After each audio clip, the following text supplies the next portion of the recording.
Yes, I'm Batman. I'm Batman. I'm Batman, Alfred. I'm Batman. I am Batman.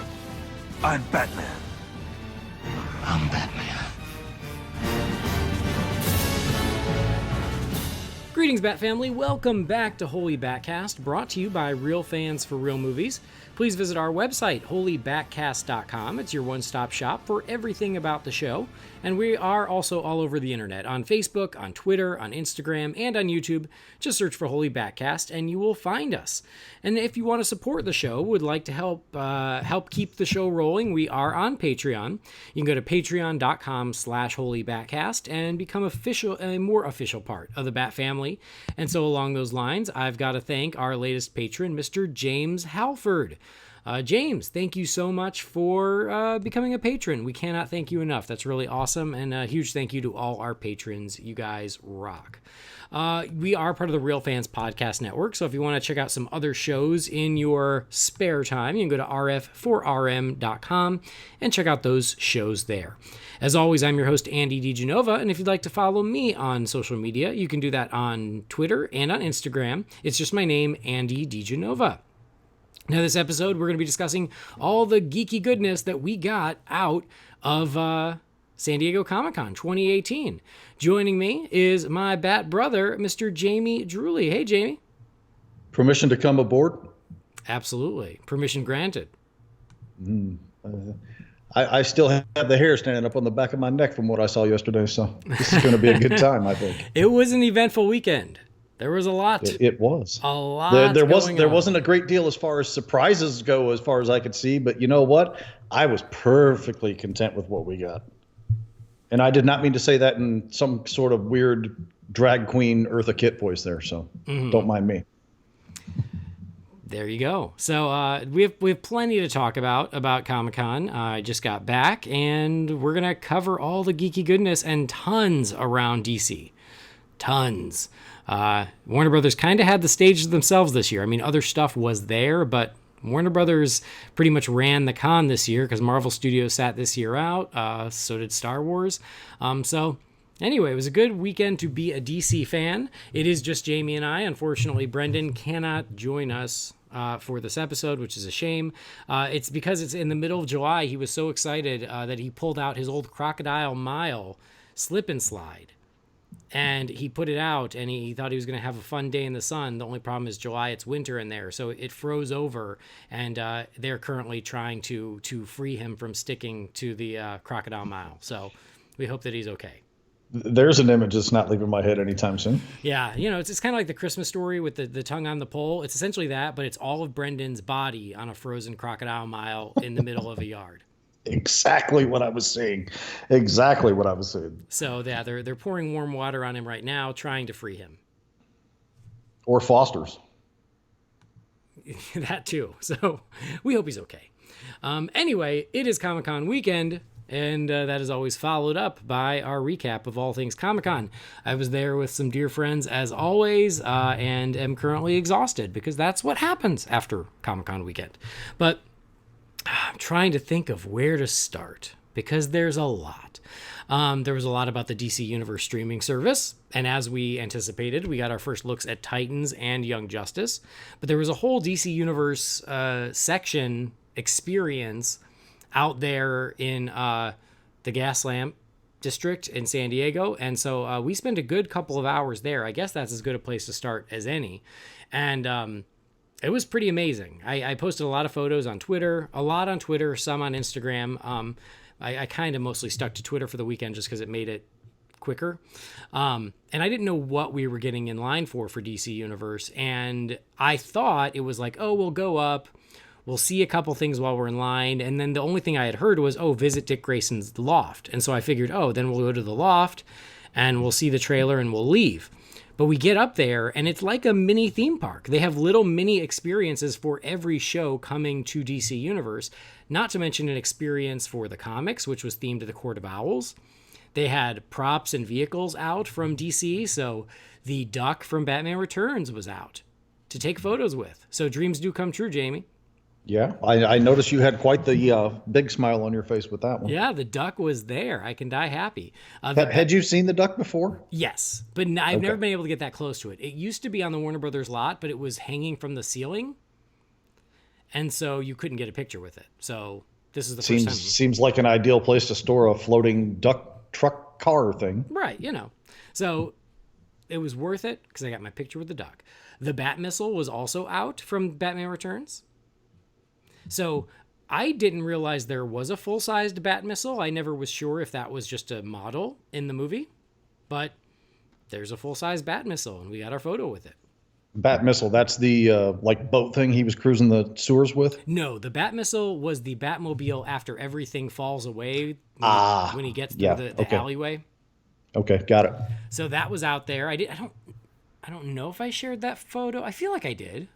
You might have, and I just maybe missed it because I wasn't really focused on the stuff until yesterday, honestly. So. Yeah, there was a lot. So that was cool, and they had they had other props and costumes and things out, which was super cool.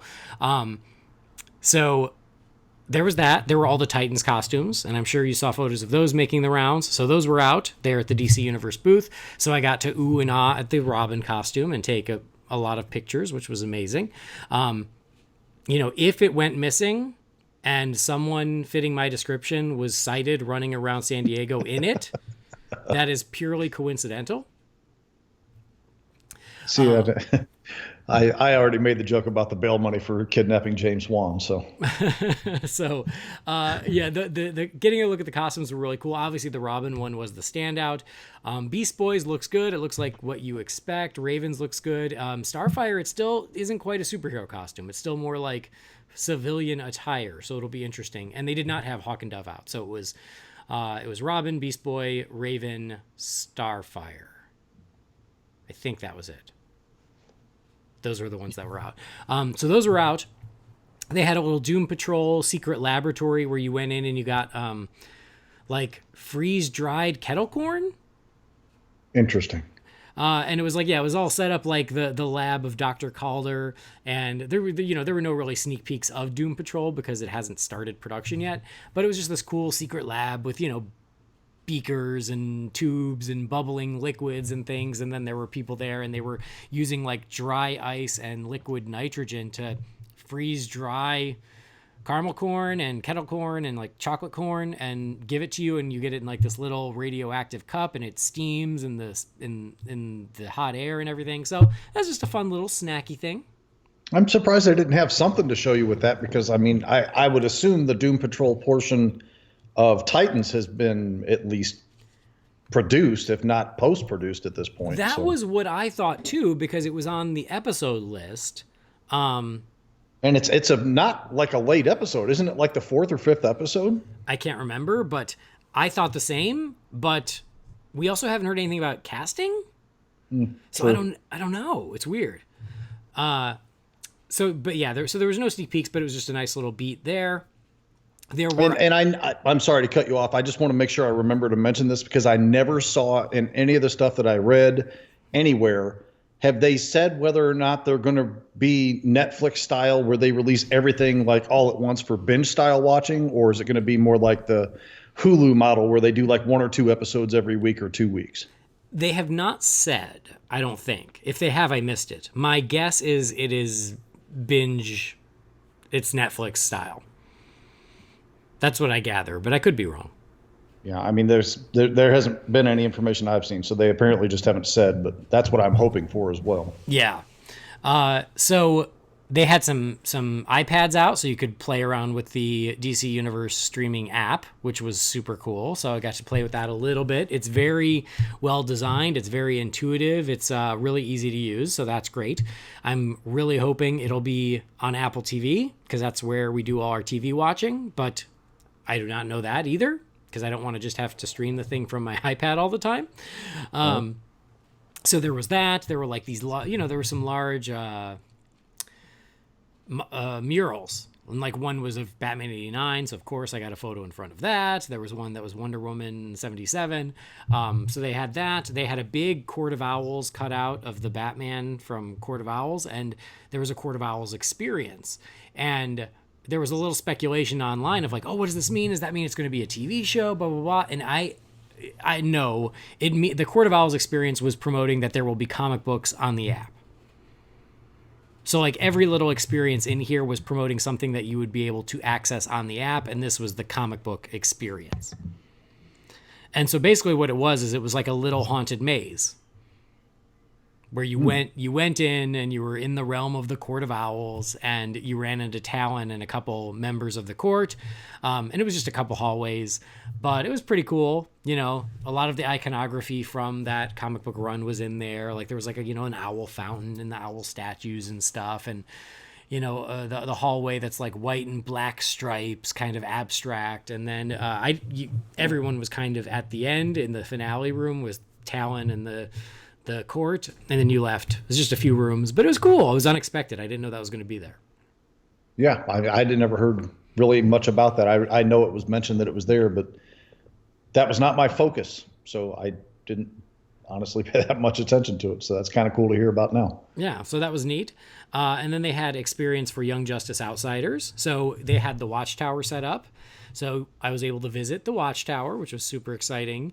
And then this was not the best one. It was like you went in and it was like you answered questions to find out which member of Young Justice you are. And then you go get a photo op with the team, which I still haven't downloaded, so I should do that. So which one were you? Yeah, good question. I think you'll appreciate which one I am. It turns out I am Zatanna. Outstanding. Who knew? I'll get you some fishnets for your birthday next month. Yeah, Sweet. I just really need to shave. So yeah, it was pretty standard. Like it was just one of those little quizzes, but the Watchtower was cool. And then they had footage of the show running. There was a Harley Quinn Chaos Room is what they called it. This one is the only thing we did not do. And that was because it was taking a long time, because it was essentially one of those rooms where you can work out your aggression. So you suit up in like coveralls and goggles and go into this room and bash things with a hammer. Which had become more and more of a thing. Where like I don't know what they're called, anger rooms or something like that. Where, but it was the Harley Quinn version of that. It was like set up like Arkham Asylum. The room looked like her cell with like spray paint and ha ha ha everywhere. And yeah, people go in and just could go nuts with a mallet in there for 45 seconds, and then you go out, and then they have to reset, and the next person has to put on the coveralls. And so because of that, it's fun, but it was operationally intensive, and so the line was just super long for it. And I was able to walk by and look at it and go, okay, I get it. I don't need to wait to do it. You're not a very aggressive person anyway, so it wouldn't have done you any good. Well, catch me on the right day. Fair point. You never know. And then there was a Swamp Thing experience, which was another like mini haunted maze. And there were pictures of most of these things up online, especially from, I think it was the DC Universe Twitter or just the DC Twitter. They posted some photos of this stuff. And so, yeah, the Swamp Thing, you go in and you're in the middle of the swamp, and there's a boardwalk. And, it's misty and there's green, and there are actors in there going, oh, I wouldn't go into this swamp if I were you. It sure is dangerous. And, of course, you're going to anyway. And so the cool thing is that you think you're going to walk along the boardwalk, and you're not. You actually have to climb these rocks in the swamp and go behind the boardwalk amongst all the trees and stuff. So it was pretty darn cool, as long as you have good balance, because it was surprisingly adventurous for something that, I could imagine certain people wouldn't feel comfortable doing it. I guess that they could take the boardwalk in that case, but it was super cool. You're just climbing from rock to rock in the swamp, and then there were a couple like jets with like fog and blue light that you would set them off as you would pass. It was like whoosh, whoosh, whoosh.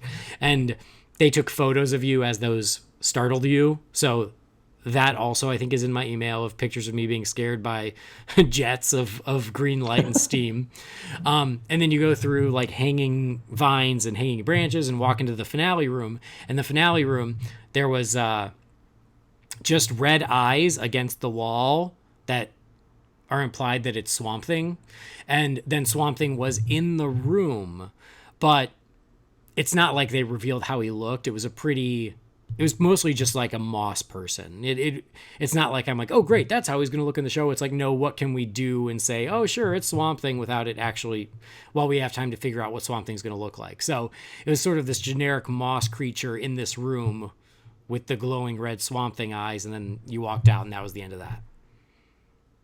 I wonder how much of that is indicating the horror tones that show might take. I think so. Yeah. Or if that's reading too much into it. I think so. It was dark and mysterious and creepy, and I think that was on purpose. And then the last thing was Dick Grayson's loft. And this was essentially like a mini escape room. And so you went in there and you were met by a detective, and she was dressed like John Constantine, but she's not John Constantine. But she's like, all right, come on, guys. I need your help. Detective Grayson's been missing. We now know from the trailer that, yes, he indeed is a police officer in this version. So it's John Blake. Shut up. Don't even. I'm sorry. I couldn't pass that. So she's like, Detective Grayson's been missing, and we need to figure out where the heck he is. And so it was funny because she like wanted us to solve these puzzles, but I was too busy taking photos that I pretty much didn't hear any of what the puzzles were. Because you go in and it's cool. It like looks like a loft. There's a punching bag, and that's where the little R shuriken is sticking into the punching bag. And there's a sink with a bunch of like bloody towels and stuff, where obviously he's been patching himself up from being out on the prowl. There's a couch, there's a TV, there's papers strewn about the coffee table, there's a Flying Graysons poster, and then there's like his desk, and at his desk there's a bunch of really cool stuff on the desk and on the walls. One of them is like a to-do list, and one of them it said like call Bruce, which was kind of cool. And there were sketches of the R insignia and sketches of the mask and sketches of the costume to show that he had been improving his costume. So there was all this stuff, and I was taking pictures of all of it. But while I was doing that, they were solving the problems, which is like find a day planner, and we got to find out something in the day planner. And that led them to finding a combination to something. And then the combination, they had to go to the safe and put in the combination. And once they did that, then the TV opened up and it showed the trailer. So it was like a 3-step escape room. And that explains why they released the trailer on Thursday morning, was because they opened this experience on Thursday morning and they knew people would just record it on their phones. So they're like, oh, F it, just release it. But it made it somewhat anticlimactic for us who were in there and we're like, oh yeah, we saw this online this morning. Yeah. And so we saw the trailer and then we went out, but it was just cool being in that room. Like the room was very well done. I liked that. And I took as many pictures of the little details as I could. And it sounds like the whole thing was a lot of that stuff was really unexpected. I mean, I knew the loft thing was going to be there from pre-con promotional stuff, but I had no idea any of that other stuff was going to be there. I don't know if all that was a surprise or not. Well, same thing. Again, I didn't know what I was getting in line for. I thought it was just going to be the loft. And the fact that it was all these other little mini experiences was really a nice surprise. And we spent a couple hours up there doing it all. Wow. So it was really fun. And then we as I was playing with the app, the lady was doing the pitch of like, oh, we just released it $7.99 a month, but if you pay for a year, it's $75, but you get 3 months for free. And if you show us that you've signed up, we'll give you a free t-shirt. And I hadn't signed up yet, but I'm like, well, shoot, I'll do it today because I want my t-shirt. Because I was going to do it anyway. Might as well do it today. And so, yeah, I signed up right there on the spot and got my 15 months for $75, which comes to $5 a month, which is not bad.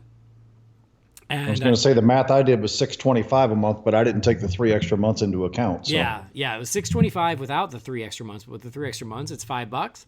And I got my t-shirt, and off we went. The DC Universe experience was so cool. I signed up the instant they sent out the tweet about that. I didn't get a t-shirt. I know. You had to be there. But I will say, I very pleasantly surprised at the numbers on this thing because it's half what I expected it was honestly going to be. Yeah, for me, it was on the lower end of my expectations. So my hope was $4.99, and I thought probably middle of the road would be like $9.99, but that felt like a bit much.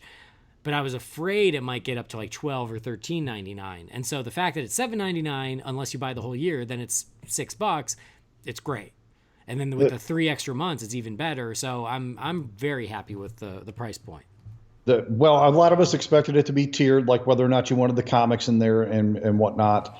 But I figured for the whole shebang, once they confirmed that the comic reading was going to be available in there, I figured it's going to be a solid $15 a month. I mean, originally I thought 10 to 15 was ideal. Mm-hmm. And then I figured, with that, it might be 15 and it might even push 20. That was my worst case scenario prep thing, is they're going to charge me $20 a month for this. And, that's way less than what I pay every time I go to the comic book shop every week. So I would have been fine with that. I can see where that price point would scare other people. I get that, but I cannot even begin to tell you how pleased I am at the numbers as they came back there. Yeah. For $20 a month, I don't think I would have done it, to be honest. Really? That's too much. I'm sorry. Like, HBO Go is one of the more expensive options, and that's $14.99 a month. So if DC thought they could do more than HBO, I would have been like, nah, check yourself. But I've said right along, they have to keep that price point at or below Netflix's. But that was before I had any consideration for them actually putting comics for reading availability on there. That's when I got into that worst case scenario mode with that reading thing thrown in. Because right now I'm kind of in the mode where I want to catch up on a lot of New 52 stuff, and I'm really hoping all that stuff is on there for me to read. So that'll work out. I think it is from again, I only played with the app for 2 or 3 minutes because then I got distracted and wanted to sign up so I could get my t-shirt. But when I did click on the comics page, it had like the Aquaman New 52 run was up right there on the homepage. Great. That's one of them I definitely want to catch up on because I'm only through one volume of that. So I imagine there was more. And same thing, like I clicked on movies and like Batman 89 was right there on the homepage, and I clicked on TV, and I think that, what did I see? I think it was Wonder Woman. So there was a nice selection of stuff. I guess I should have really got a comprehensive look at everything, but it was in the hot sun, and I was like, okay, cool. I see how it works. I'm good. Yeah. And the big push with Wonder Woman for them is that I guess this is the first time that television series is going to be available in HD, so they're going to be pushing that one pretty hard, I imagine. Yeah. Well, plus Wonder Woman being a hot button thing right now. So. Right. Well, and just like Batman the Animated Series, me and my friend Sean Gerber, we spent a lot of time in the Hall H line as usual, and we talked about it. We're like, okay, so this weekend they announce Batman the Animated Series is coming to Blu-ray, and the set looks great. It looks amazing, and I'm like, oh, it's so cool. But we're like, we're paying for this app where it'll be available in HD.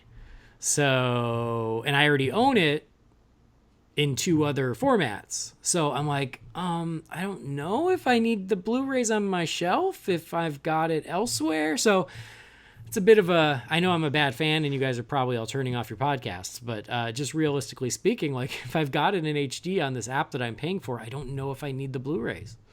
I'm kind of with you. Unless I see some kind of a spectacular bargain come for the Blu-rays, I don't know that I'm going to spring for it immediately. I think you're right. I think like if Black Friday it pops up for $40, then I'll be like, oh well, forget it, But right now, if I'm paying for the app, and at least I know the first 2 seasons is what they're starting with. We'll see how it goes. But yeah, I'm not going to buy it at release just because I want to see what happens. Right. So, but the set does look great, FYI. Like I don't know if you've seen it. It looks pretty awesome. I just saw a real quick thing and then I kind of skipped over it because, yeah, great. It's coming out on Blu-ray. I'm happy for that and all, but I'm like you. I've been watching this thing. I've got the DVD set. I very rarely pull the DVDs out. I usually just go to Amazon to watch it. So well, I'll tell you. I'll be honest with you here, and again, at the risk of making people hate me, I got rid of my DVDs of Batman the Animated Series in the move. Really? Yeah, because I have it all. I have it on iTunes and it's on Amazon. I bought the full series on iTunes, and so I'm like, well, what do I need these DVDs? They're not even Blu-rays. What do I need these DVDs on my shelf for? Give them to Goodwill. Hopefully some kid who appreciates them will find them. You're a heck of a guy. You know that? Yeah. Like they're just collecting dust. I've got all this content elsewhere. So, yep, I made that decision. Sue me. I ain't even mad. Yeah, I mean, it was time. they served their purpose. And same thing with this Blu-ray set. Like the Blu-ray set looks amazing. I feel like they missed the boat. I feel like 5 years ago it would have been a much bigger deal. But in this world where physical media is just less and less important, like you're catching people when what would have been a must-have is now wait and see. I mean, maybe if they would have shot straight for a 4K remaster on it, perhaps. But I don't even know, honestly, how much benefit you're going to get out of a true, crisp 1080p HD transfer out of that. Right. As opposed to what your DVD player is going to show you. I mean, the colors might be a little bit more vibrant. It might be just a little bit more clear in certain spots, but I don't know that it's going to be that much more beneficial. But, what do I know? Yeah. So, like I say, I'm 90% of the time I just watch it on Amazon anyway, so I'm good. Totally. And I think, I'm love that they are doing it. I just feel like they're doing it a little late. Well, I feel like the DVD set came a little late too. Weren't we in full swing Blu-ray mode when the DVD set got released? Well, when the full series, yes, but I had the 4 boxes, and those were all released pre-Blu-ray. Okay. So, I was going to say the full set, the one that I have, I feel like I bought that after I'd been buying Blu-rays for like 5 years already. So that is probably true, or somewhere in there. But yeah, like when they released them by 4 volumes, I bought all those at release, and that was pre-Blu-ray. But yeah, when they finally all put it all together, I think you're right. I think we were in the Blu-ray era at that point. Boy, and if we're that far behind, I'm sure Brendan's still got VHS maybe? Probably. Maybe film strips that he has to project on the side of a hut. Reel to reel. Maybe it's like Aboriginal shadow puppets. He's got the soundtracks on 8-track. So I mean, speaking of Blu-rays though, or should we talk about the Titans and Young Justice stuff right now? Whatever you want to go, man. Yeah. I'm following you here. Well, let's do that now. So we talked DC Universe. Let's tie a bow on that before we move forward. We got our first trailer for Young Justice. So how was your crow sandwich? I hope you added ranch dressing. I had it deep fried. I had a little bit of sea salt on it. It was absolutely delicious. Oh, I'm so glad. They were not showing it at the DC Universe booth. It seemed like they were just showing like old footage because they were waiting to release it at the panel. And I missed out on the panel because it filled up, which made me happy and sad. I was happy that Young Justice was so beloved that it filled up, but I was sad that I didn't get in. But yeah, they released the trailer, and I didn't watch it until right before we recorded because I had just there was so much this weekend that it kind of fell off my radar and then came back. But it's over 5 minutes long, and I feel like there's a fair chunk of season 2 stuff that's in it. Yeah, just kind of giving you that bridge between the two. Exactly. The first 2.5 minutes of the 5 minutes is just like, hey, here's where we left off. And then you get some footage from the new series. And I think that was pretty good marketing, just so everybody is clear on the fact that this is a direct continuation of that, even though this is going to be, instead of on Cartoon Network or whatever network Young Justice aired on, it's going to be on this app. But instead of some people thinking maybe this was some sort of a reboot, this lets them know it's a direct sequel. So I actually appreciated that they did that. Yeah, no, it was smart. However, if for anybody out there who hasn't seen it yet, if you have not finished Young Justice season 2, do not watch this trailer. True. Hopefully you guys have. If you haven't, get on that. That's your homework. But yeah, they take you through the end of season 2. So. But it's coming. What I like is that, I mean, it does feel like they haven't missed a beat. It feels like it's picking right up, and the animation looks the same. The voices sound the same. It does feel like, no, it's just season 3, and it could have just happened a year later instead of, God, how many has it been now? 6 years? Something like that? It's been a minute. So I like how consistent it looks. It looks like a direct continuation. I'm still not sure who the big turtle bug thing is. That is not a character I am familiar with. It's by me. Yeah, like I'm glad I didn't get him when I took my quiz, because I'd be like, I don't know who that is. But it looks great. Yeah, I'm 100% all in. It does seem like that and Titans are the launch titles, which the streaming service, all they told us was fall, but that'll be here before we know it. And but yeah, Young Justice, it looks great.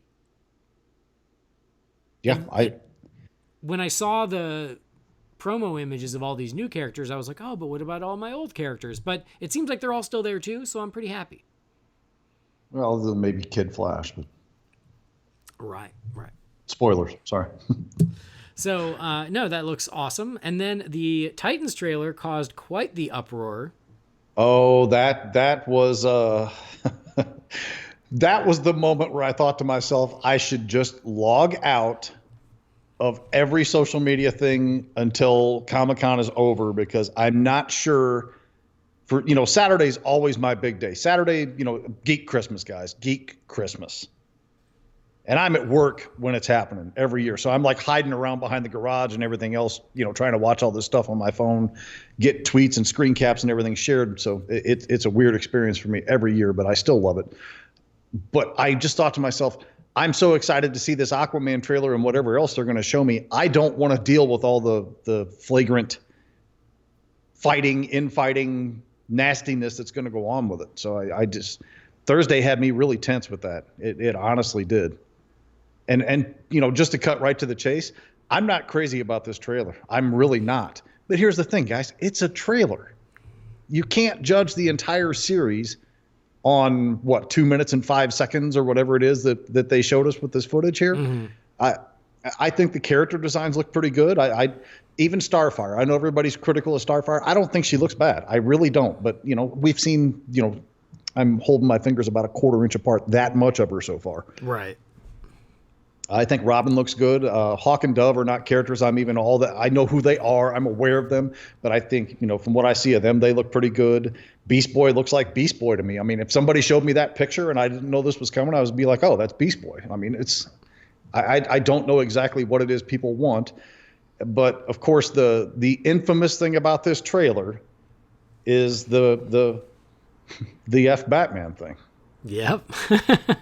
Okay, and look, I've debated this with people for 4 days now. So my personal take, and I'm just going to drop this at everybody's foot and leave it at that, I don't get why that's the approach that they're taking. I understand some of you are far more receptive to it than some of the rest of us are, and that's fine. If we have diversity in these shows, that's great. You even made some comment about how we have it tiered. So you have the Titans series for the grown folks, you have the younger audience with the Young Justice, and then you have the kid audience with the Teen Titans Go. And that's a very valid point. That's extremely valid. My point right along since Thursday of seeing that the first time has been, and that wasn't even my major issue with the trailer. I don't like it, but it's not my major issue. My point with that was, if this was geared towards the mid-teen audience instead of the quote-unquote mature audience, everybody who loves it still would have watched it and not had really any issue with it, versus now they've literally cut a portion of the audience out who would have been able to watch this show at that point instead of at the mature point. Like my kids, I don't know if I'm going to be able to let them watch it now. I'm going to have to basically screen the episodes now to see for sure. And for all we know, that's the only time that word gets thrown out. I mean, we have no idea. Or it might get thrown out 20 times an episode. This could be Game of Thrones for all that. But, I'm not sure I liked. I don't have a problem with darkness and stuff. I don't like the feel and the tone of the trailer. But to be blunt about it, I hate the song that's in the trailer. So maybe that's what's affecting me most about all of it. Which is why I'm thinking to myself, it's a trailer. Get over it. Get to the series and judge it from there. So that's where I'm at with it. All right, no, that's fair. I really liked it. I do think that if it was the same trailer minus that one line, I think people would have been a lot more open to it. I just think that line, it caused an uproar, but I think that was the point. If you release that trailer without the line, and they had a version that didn't include the line because that was the version they were showing at the DC booth on the floor where everybody could just walk by. But they showed the F Batman version in the Dick Grayson's loft. I think if you'd released the non-F Batman version, it just wouldn't have gotten the traction it got with it. And so for better or worse, it worked. Everyone was talking about it. That is a fact. personally, do I think the line is a bit much and trying too hard? Yeah, I do. But they knew what they were doing. You know, like it was intentionally to cause conversation, and it did. As for the rest of the show, I think it looks great. Like I've seen some things of like, oh, since when is Dick Grayson Jason Todd? I'm like, there's a huge chunk of Dick Grayson's history where he is pissed off and bitter at Bruce. This is not, this is not out of character for Dick Grayson. And if this show wants to take that era in Dick Grayson's life and use that for the drama of the series, I get that decision. That makes sense to me. You know, like it also allows you to have the show without having Batman, because this is the time when they're estranged. So it makes sense from a building a show standpoint of like, hey, what's going on with Dick? Well, this is when Dick is really bitter. He's really angry at Bruce for whatever happened in the past. And that's going to give us a lot of stuff to play with. I think that's their intention. And again, I don't think that is disingenuous to the character. So I think some of those claims of like, that's still not Dick Grayson. I'm like, well, it is sometimes, you know, it just, maybe it's not the Dick Grayson. It's certainly not the Dick Grayson. It depends on what day you catch him. Even read the Rebirth era Nightwing stuff. He's got moments where he's very supportive of Bruce, you know, in the detective arcs and stuff. And he's got moments where he's like, man, this guy's really got me screwed up in my life. So, I mean, he's really roller coastery now, depending on who's writing the stuff. So right. I don't have an issue even with that angst against Batman or whatever. I will confess, the first time I watched it was like on my phone and I was outside because I had to crank the audio up on my phone and I couldn't really see that part very well because it was so dark in that alley, and I heard the "Where's Batman" thing and I thought, oh my God, somebody took Batman and he's out trying to find Batman, and that's why he forms the Titans, is to get Batman. And I was like losing my mind, and then I realized, oh, that wasn't him that said that. Damn it. So yeah, I got really excited there for a second, but so I have no issue with that. I don't have an issue with them going dark. It's not what I would have gone with, you know, to your point. But I don't have anything inherently against it either. As you pointed out, what I said, you know, currently there's 3 Titans shows that all cater to different audiences. So I get that the live action show is considered the most important. And so I know that for some people, they're like, yeah, I'm glad I have Teen Titans Go, but I wanted this show to be what I wanted. And I get that, but I don't know what to tell you. So I don't have an issue with that, especially if you're going with Trigon and Raven. That's pretty dark and scary subject matter anyway. So I'm okay with that. I'm willing to go with it and see how it goes. The badass action scene of Robin in that before F Batman, man, like Robin just kicking some ass wholesale. I was cool with that. I love the little flashback. And, you know, internet being what internet is, you know, people losing their minds. Oh, he shot somebody in the head. Oh, he broke a guy's neck. It's like, no, he didn't. Well, and it's sad that I've seen people have to debunk that already. And I'm like, we shouldn't even have to. You should just wait and see the show. Yeah. But we have to, because of, you know, this immediate outrage. I get it. People are emotional. I mean, I was so emotional on Saturday. It was freaking near ridiculous. So I understand how the emotions roll with quote unquote our people with this stuff. So I get it. But at the same time, relax, guys. It's one trailer. It's 2 minutes of footage. There's some things in there that maybe had us a little bit off balance, but let's wait and see what's going to happen. I mean, right. We can't judge the entire 10 episodes or whatever it's going to be on Tuesday. It's just not going to work. Right. And I thought Beast Boy looked great. Again, looked very much like Beast Boy. It seems like he turns completely green when he uses his powers, and maybe he has flesh-colored skin when he doesn't. To me, just from a practicality standpoint, that makes sense. And Starfire seems the same. Is that, you know, she has her skin tone, but when she uses her powers is when she turns orange. Again, makes sense to me, and it doesn't bother me at all. I think that's fine. It'll be interesting to see if she gets a proper costume, and it'll be interesting to see if she flies. But the little tiny glimpse we got in here, I'm like, all right, cool, yeah, I'm down with that. So, anyway, I'm on board. I can't wait to see it. I'm excited about it. I get the people who wanted it to be a little more of an all ages affair, but for me, it didn't really bother me. Yeah. Everybody's entitled to their opinions about it, but again, let's wait and see what'll happen. And again, they got the hype. They did, and I think it was Joe Forno that sent out the tweet, friend of the show, good guy. He sent one out, and he's like, imagine if this is going to be the only time they use that word in the entire series, and they just decided to throw it in the trailer. So we don't know. But he might be onto something there, or like I said, it could be borderline Game of Thrones with the language. So one more time for the cheap seats. Don't lose your minds over 2 minutes of trailer. Let's wait and see the series, and then we can start talking about what's right and wrong or whatever else. So Right. So I'm on board. And that's what I was going to say is, I liked getting the little flashback of the death of the Graysons. I thought that was cool too. So I loved that, leaning into his origin and stuff. That's all really exciting as a Robin fan. So not only does he look great, but I like that they're really diving into his story. So I'm all for that. So, yeah, but with the amount of trailers and footage and things that were dropped this weekend, you got to give them credit because they dominated a lot of the conversation because of 2 words. So, credit for that, at least. They weren't all good reactions, but everyone was talking about it. So anyway, yeah, that is Titans and Young Justice. Everything else is still waiting to go into production, I think. So that's all we got to look at for DC Universe. But frankly, that's enough. I can't wait. I'm on board. I signed, like I said, that tweet wasn't 30 seconds old when I was on their website signing up for the beta or whatever it is. So yeah, I'm in. Exciting times. I did do a couple other things. I did a lot of things. Obviously lots of cool stuff on the show floor. The DC booth had the armor, Aquaman's armor, that now we know he uses to fight Orm for the crown.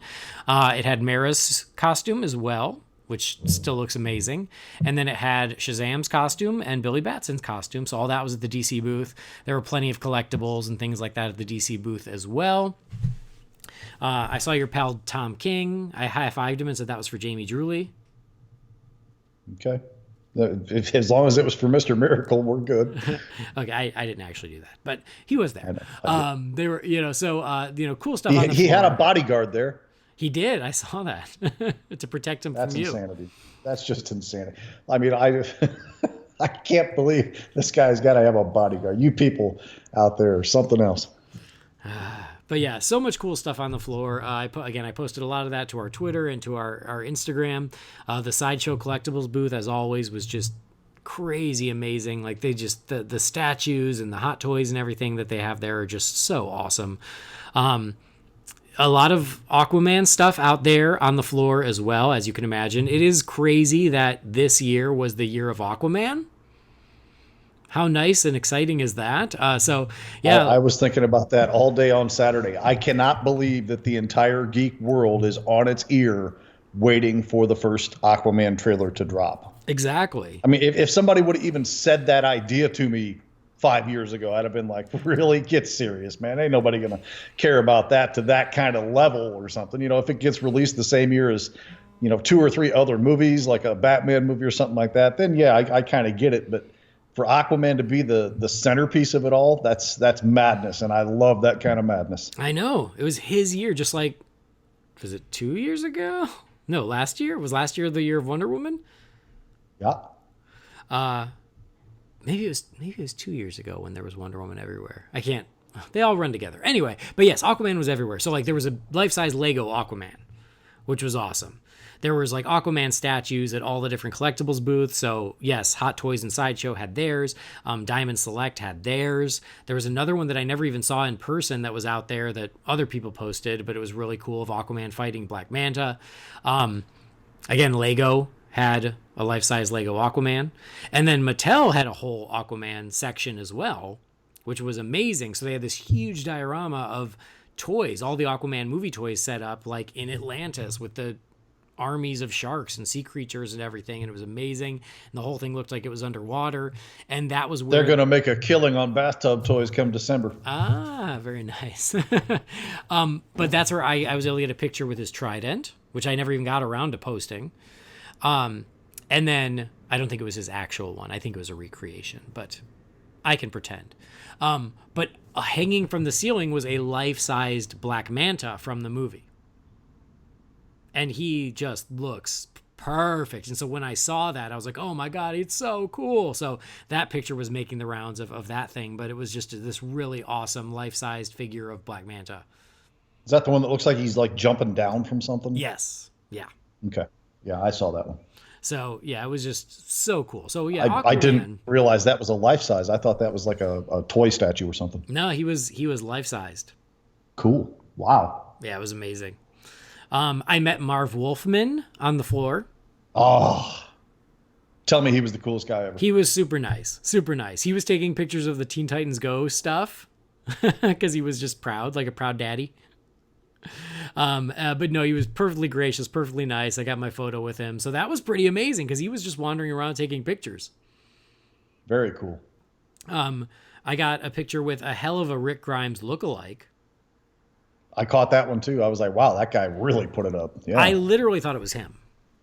I was taking like spy photos of him because I thought it was him.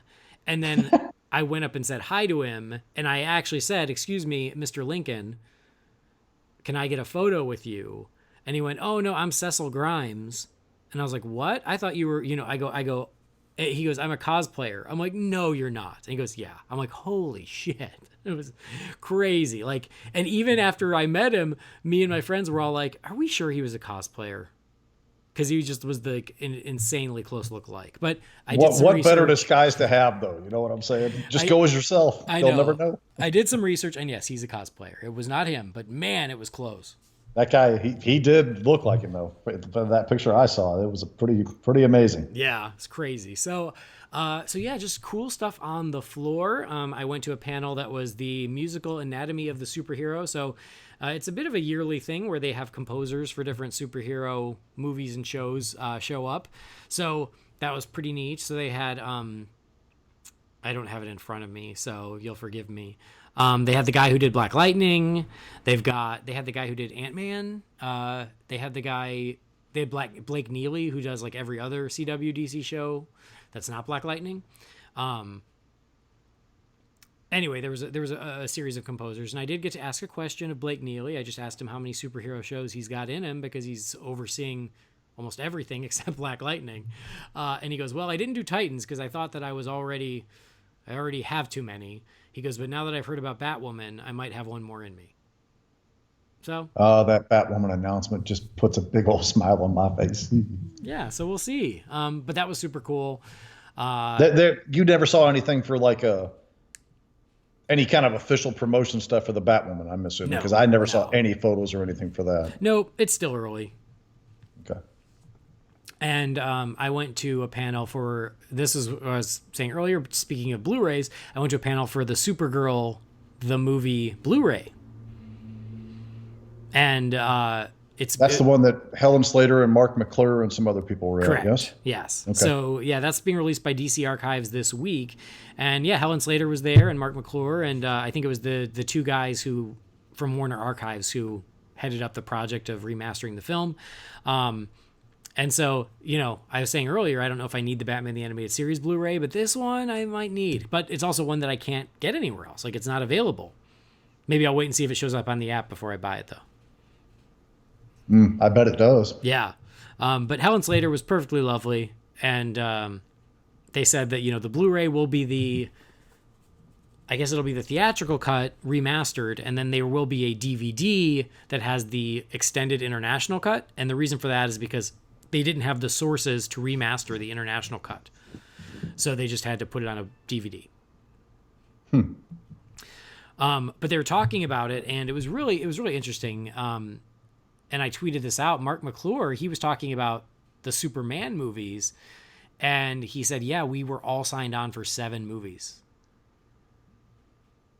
So that's crazy. And we croaked it essentially 5 if you count Supergirl. Right. And he talked about how Margot Kidder got screwed because she was the only one who fought for Richard Donner, and then the Salkins were pissed at her, which is why, of course, in Superman 3, she gets shipped off in the first scene. And that was what he was telling that story. And he goes, yeah, and we were all signed on for 7 movies. So, yeah, she was in the movie for 5 seconds, but it was their way of punishing her for trying to fight for Richard Donner. That's just cool. Wasn't the guy that played Perry White one of his defenders, too? I thought they said her and somebody else was. It could have been. Yeah, I'm not sure. I don't remember now. Anyway, that was a couple months ago. I'd heard that after Margot Kidder died. Yeah. So, but it was funny because someone goes, "Oh, I have a question for Helen Slater," and he goes, "Of course I love the movie, but how do you feel about the TV series?" And she goes, "Well, I'm on it. I play the mom." Like, so we were like, "Oh, dude, maybe you should watch the show before you ask about it." But she was very nice, and she's like, "Oh, but Melissa Benoist is just the most, the sweetest soul," and blah blah blah. So yeah, it was just a really nice little panel. Our friend Jay Yaws, they do the Comics Now podcast. He was out there too, and he was in something. I don't know if it was a sit-in panel or what it was, where they were recording some audio with Mark McClure, and he had mentioned the thing. Helen plays the mother, Dean Cain plays the father, Jimmy Olsen should be the uncle. So I agree. I got a chuckle out of that. I agree. I ran into Jay a couple times out there. It was fun. How's good Jay doing? He's good. He's good people. Yeah. I like him. He was having a good time. It's Comic-Con. So anyway. When you guys were doing Hall H, man, this is the kind of guy Jay Yaws is. You got to love this man for this. You guys were raking it in at Hall H. He was at a Johnny Quest panel. Well, all right then.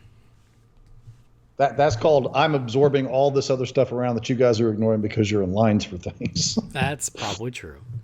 I respect that. I really do. Well, and that's the thing is, like, if you miss out on something, there's so much else going on that you're going to get to something cool. That event would give me a heart attack if I ever set foot at it, because I literally would explode trying to figure out which direction to go.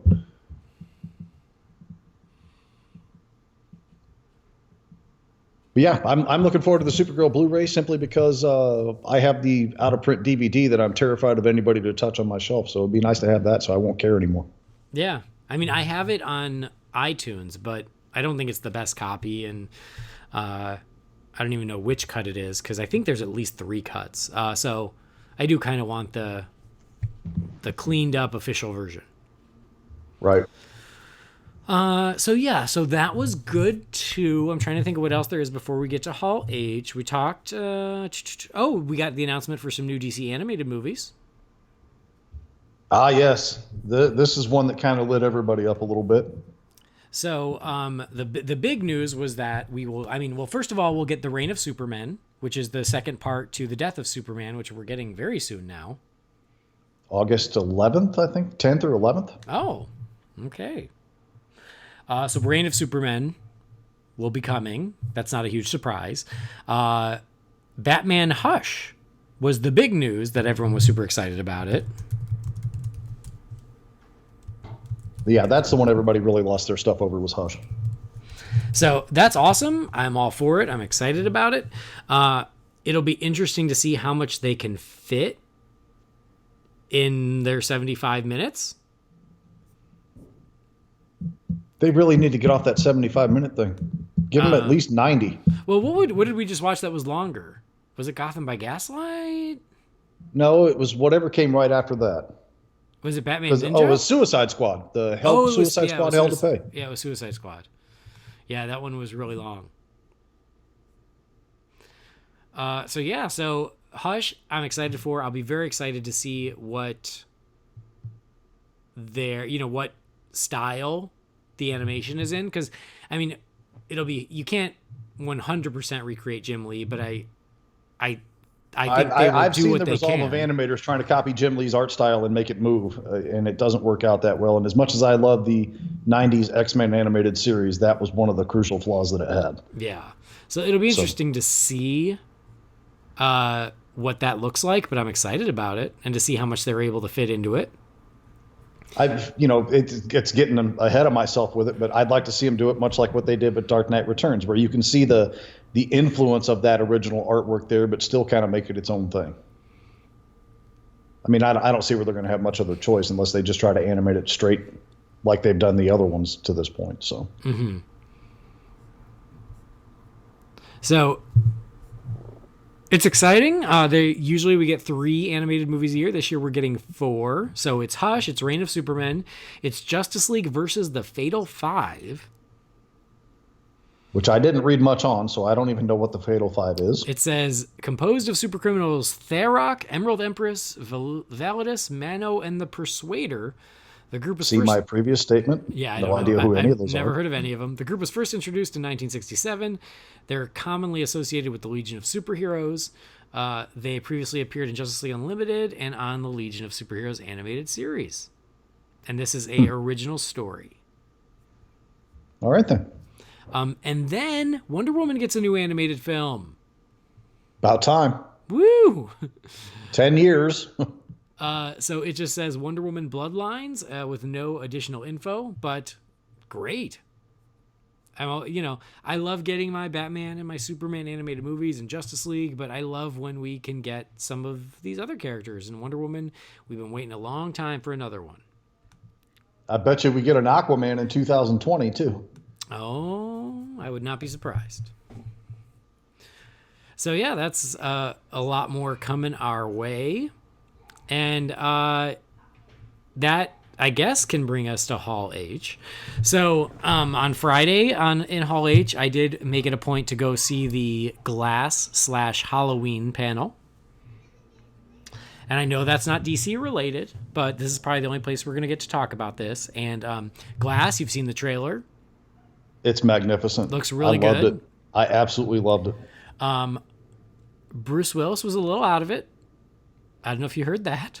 No, but that doesn't surprise me with the way he's been acting the last couple of years. But it was actually a really cool panel. It was, M. Night was talking about how like it's a movie that shouldn't even be happening because, Unbreakable, he basically said how he was kind of depressed when Unbreakable came out and was not super well received. And he said, thankfully over the years it's developed a following and people wanted more. And then Split, I guess the character from Split was originally going to be an Unbreakable, but it was just one too many things. And so it was an idea he just filed away until he was looking for something new. And he was like, hey, and he kind of dusted off the idea and said, what if this was a movie? And then Split became a word of mouth hit.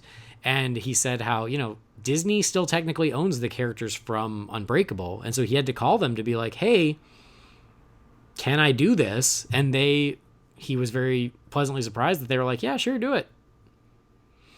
And so he's like, it's so rare the two studios would be like, oh, you want to make a sequel from one of our movies and one of their movies and make it one movie. And he said he was just very blessed that they were both like, yeah, sure, that's fine. Well, I'm glad they did. It was also interesting because he talked about how when Unbreakable was coming out, that marketing told him we can't talk about comic books, we can't talk about superheroes because that's fringe stuff. It'll turn off the general public, so we can't even acknowledge that in the marketing. It's funny that you say that because I was just thinking to myself, if Unbreakable was released like 5 to 7 years after it was, that thing probably would have been a smash. Yeah, and so it's funny because when you see the trailer for Glass, they're very much leaning into... Oh, they're all about it. They are all over it. And I'm glad they are. Hell yes, embrace it. Let's go. Yeah, I agree.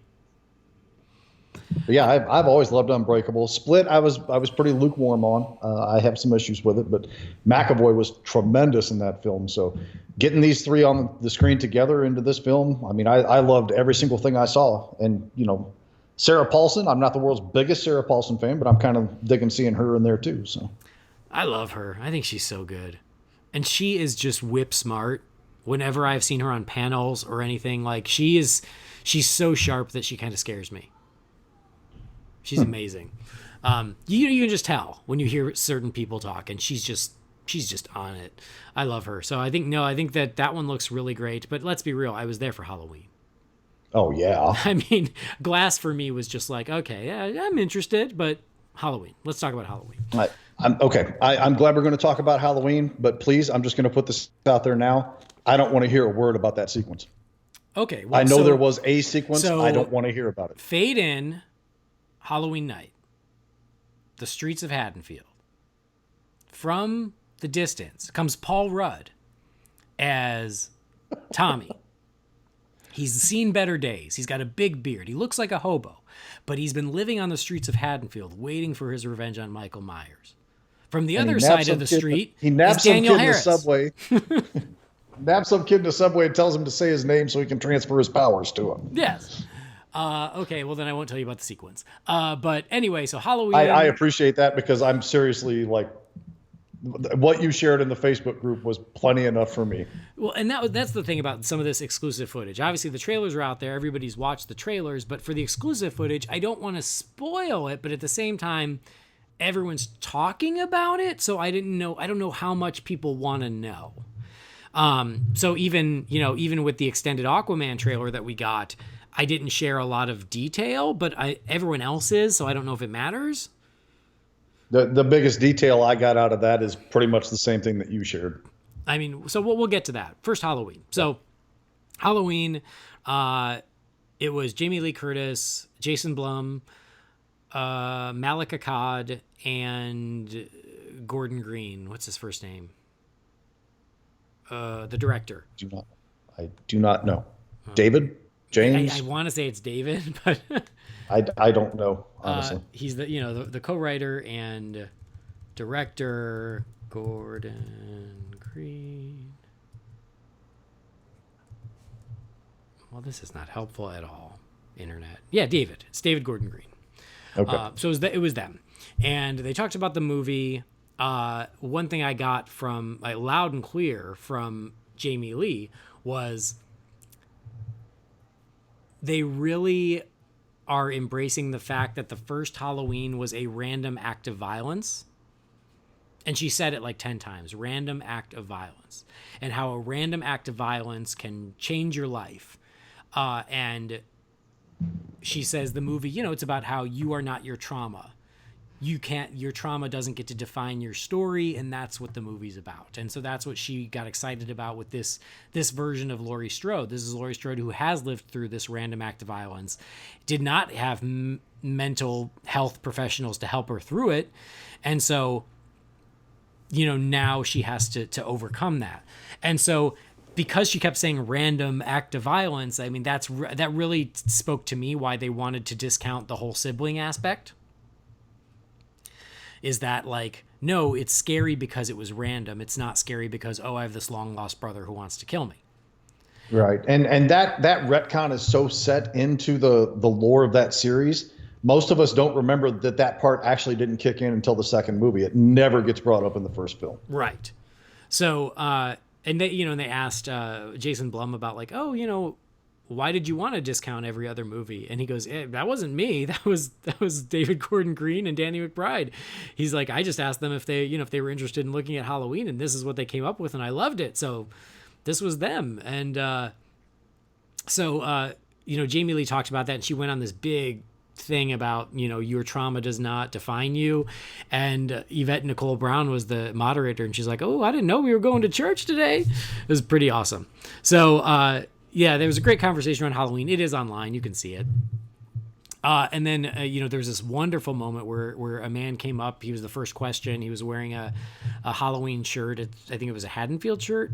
And he broke down crying because his house had been broken into while he was there. And he said that he actually was inspired by Laurie Strode as to how to handle that situation, and it saved his life.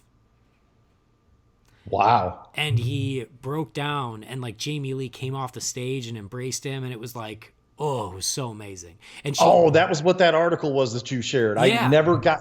I kept thinking to myself, because I was trying to focus on other things that were popping up, so I thought I'll bookmark this and come back to it, and it completely slipped my mind until you just brought it up. So yeah, that's what it was. And he said, I only came to Comic-Con because I knew you were going to be here, and I wanted to thank you.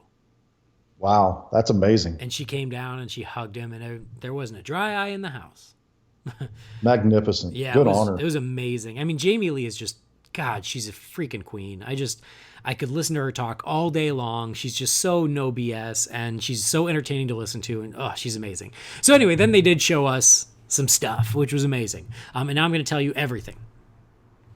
So they showed an extended sequence from the film that was just amazing. It was terrific. It's everything you want. And then is the Carpenter score finished for the film already? Do we know? I don't know if it's finished, but it was in the sequence. Okay. The newer stuff, they weren't rehashing older stuff, or Indecipherable. It was hard to tell. I mean, because Okay. it could have been temp score for all I know, but there was definitely themes from the original soundtrack that were used in the sequence. Got it. And they also told the story about having to go pitch the movie to John Carpenter and to tell him that they wanted him to do the score, and it was really great. Watch it. It's super great, especially if you're a Halloween fan like us. But they showed the sequence. The sequence is, to my guess, because they didn't give us context, but it seems like this was Michael's return to Haddonfield on Halloween night. And it was one extended sequence, and oh boy, is it good. It's what you want. And that was terrific. We're close now. We're very close. And I know, and that was terrific. And it made, as a Halloween fan, it just made me incredibly happy. And then after that sequence, then they showed us a new trailer, and I really thought that trailer was going to get released, but There was quite a bit of stuff like that, and the Venom trailer, the Lego 2 stuff. I mean, none of that stuff made it out that I saw. I mean, as far as official release channels. yeah, they did keep a lot of stuff exclusive, which was really nice. And I'm actually trying to be supportive of that now, as difficult as it may be of me wanting to. Like, I saw a link for the Venom stuff today, and I heard people say how good it was, and I'm like, nope, they didn't want me to see it. I ain't gonna watch it. Yeah, So I'm trying to be in support of you guys that put through all Thank that you. time and effort and everything else going there to keep that to be a special event. You guys deserve that, putting that kind of effort and time into it. So, well, thank you. Yeah, I mean, there was a lot of exclusive content this year, and yeah, some of it's out there unofficially pirated. Some of it's out there. No matter how many times they say, "Hey, you guys waited all day for this. This is for you. This is your reward for waiting all day for this. Please enjoy your reward and don't try to ruin it." Someone ruins it. well, never let anything get in the way of clicks, man. You know how it goes. Yeah, it's crazy. And when they say that, I'm like, yeah, you know, you're damn right. I mean, I'm I'd spending a almost lot of say money to at this be point, here. At this point, I mean, they obviously want some media outlets in on this stuff to report on it and get a little bit of hype behind it. That's what it's for, I think. But at the same time, are we to the point where we bloody near have to have you guys all sign NDAs as you walk into the room? It's getting carried away. Yeah, I don't know. So I still think that Halloween trailer will probably come out closer to the movie, is my guess. My guess is that is still the trailer, minus the whole intro, which was a couple minutes long. Mm-hmm. It's great. One thing I got from the conversation and from the updated trailer is that unlike Halloween H2O or even Halloween 2, or I guess any of the sequels, where Michael's like, no, I'm back to end my bloodline. I'm back to kill the rest of my family. And he always comes back for his family members. This new movie, it does not appear that the Shape is after Laurie Strode. He's just back and she's after him. You type that in the Facebook group, and I got lost a little bit of blood flow to the brain when you said it. I mean, it's such a simple thing, but it's brilliant. Obviously, we're 40 years deep into this, and nobody until now thought of doing it. Yeah. I mean, that's something to be said for that. Yeah, the fact that, like, no, Michael is back, and he's just doing what Michael does, and Laurie, 40 years later, is like, not on my watch. That's amazing. I mean, you kind of get that indication toward the end of H2O, where she kind of, takes command of the situation, but that's not the basis for the entire film. That's just her getting pushed too far and fighting back. So Right. Yeah, I think this is a brilliant stroke, honestly. Yeah. So, and I mean, and then once I saw all that, you watch the current trailer that's available. I think there is that part in that trailer where she says, I've been hoping he'll get out. And they said, why? And she goes, so I can kill him. Once I saw what I saw, I went, oh, now that line makes a hell of a lot more sense. So yeah, I mean, watching in that trailer now, and I haven't watched it since you gave me that news, but playing the trailer back in my head, it makes sense. She's not a woman hiding in fear. She's a woman preparing for something. She's hunting him. It's great. Right. I love it. So yeah, I'm hyped. Yeah. So that was that panel. Again, the sequence, I can't speak to the rest of the film, but the sequence is great. The new trailer was great. I couldn't be more excited and happy about this. Will there be another one? I'm sure of it. They said some like the question was asked of like, oh, well, if this is Laurie Strode's final confrontation with Michael Myers, and Jason Blum's like, never say never. So, I mean, come on, it's going to be huge. And I think they made it for $10 million. Like, there will be another, but I'm okay with that. Well, let's just hope that they don't rush things and have ideas in place when they finally put it in production, if it goes. So. Yeah. So, really psyched about that. I couldn't have been happier with that panel. It was everything I wanted it to be. And I did not get the Comic-Con exclusive poster. I hoped that they would give it out at the panel, but they did not. They had some deal where there was like sign prints of it, but they were like out on the street underneath a bridge or something. Yeah, giving it was a scavenger hunt type deal where they tweeted out, look for the shape at the corner of blank and blank, and then you run off to that corner, and if he is there, then you get a poster. That's some cold-blooded stuff to do to folks at Comic-Con because, wow. Because I remember you doing that a year or two ago for the Jurassic World stuff. Yeah, so I did that. That's how I got my Jurassic World poster back in 2014. And it was the same thing. But that time I was actually out where I could find it. And every time the Halloween tweet came, I was somewhere where I couldn't leave. So I was like, well, I just kept missing it. It's fine. A couple $100 in an eBay account, you can probably have one. Oh, it's fine. I have enough posters as it is. I have tubes of posters that will be in my closet until my dying day. Gotcha. So I don't feel too bad about it. But mostly I would have just liked a picture with him because it was the movie version. He looked great. Like actually the actor playing him, you mean? I don't think it was the actor, but it was the mask and the costume. Got it. So, anyway, DC fans, I'm sorry if you don't like Halloween, but I had to do it because Jamie and I both love Halloween. And yeah, we would normally have a Real Fans for Real Movies episode for that, but we don't have time to do that because somebody's got a busy schedule right now, and I get it. So we're good. So that was super awesome. I did not see the Venom stuff. By that point, I had taken my place in line for Hall H for Saturday. I did hear mostly good things about the Venom footage. Again, I've seen some screen grabs of it out there, so there's something out there, but I haven't looked for it, and I'm not trying to see it. I'll see it eventually. It comes out in a couple months. Yeah, I think that comes out like a week before or week after Halloween, if I'm not mistaken. They both come in October. A week before. I want to say Venom is like the first or second week of October. And Halloween's at the end. That's probably right. Yeah. I know they're not very far apart. I just remembered that. Right. So anyway, I did not get to see the Venom stuff, but my interest in Venom is lukewarm anyway. Like, oh, I'm sure I'll go, but it wasn't something that if I missed it, I'd be too upset about. Got it. Anyway, so then, yeah, we camped out as we always do. And usually when you camp out, you get some sort of nice little visit from someone. And we were really hoping it was going to be Jason Momoa, since it's the year of Aquaman.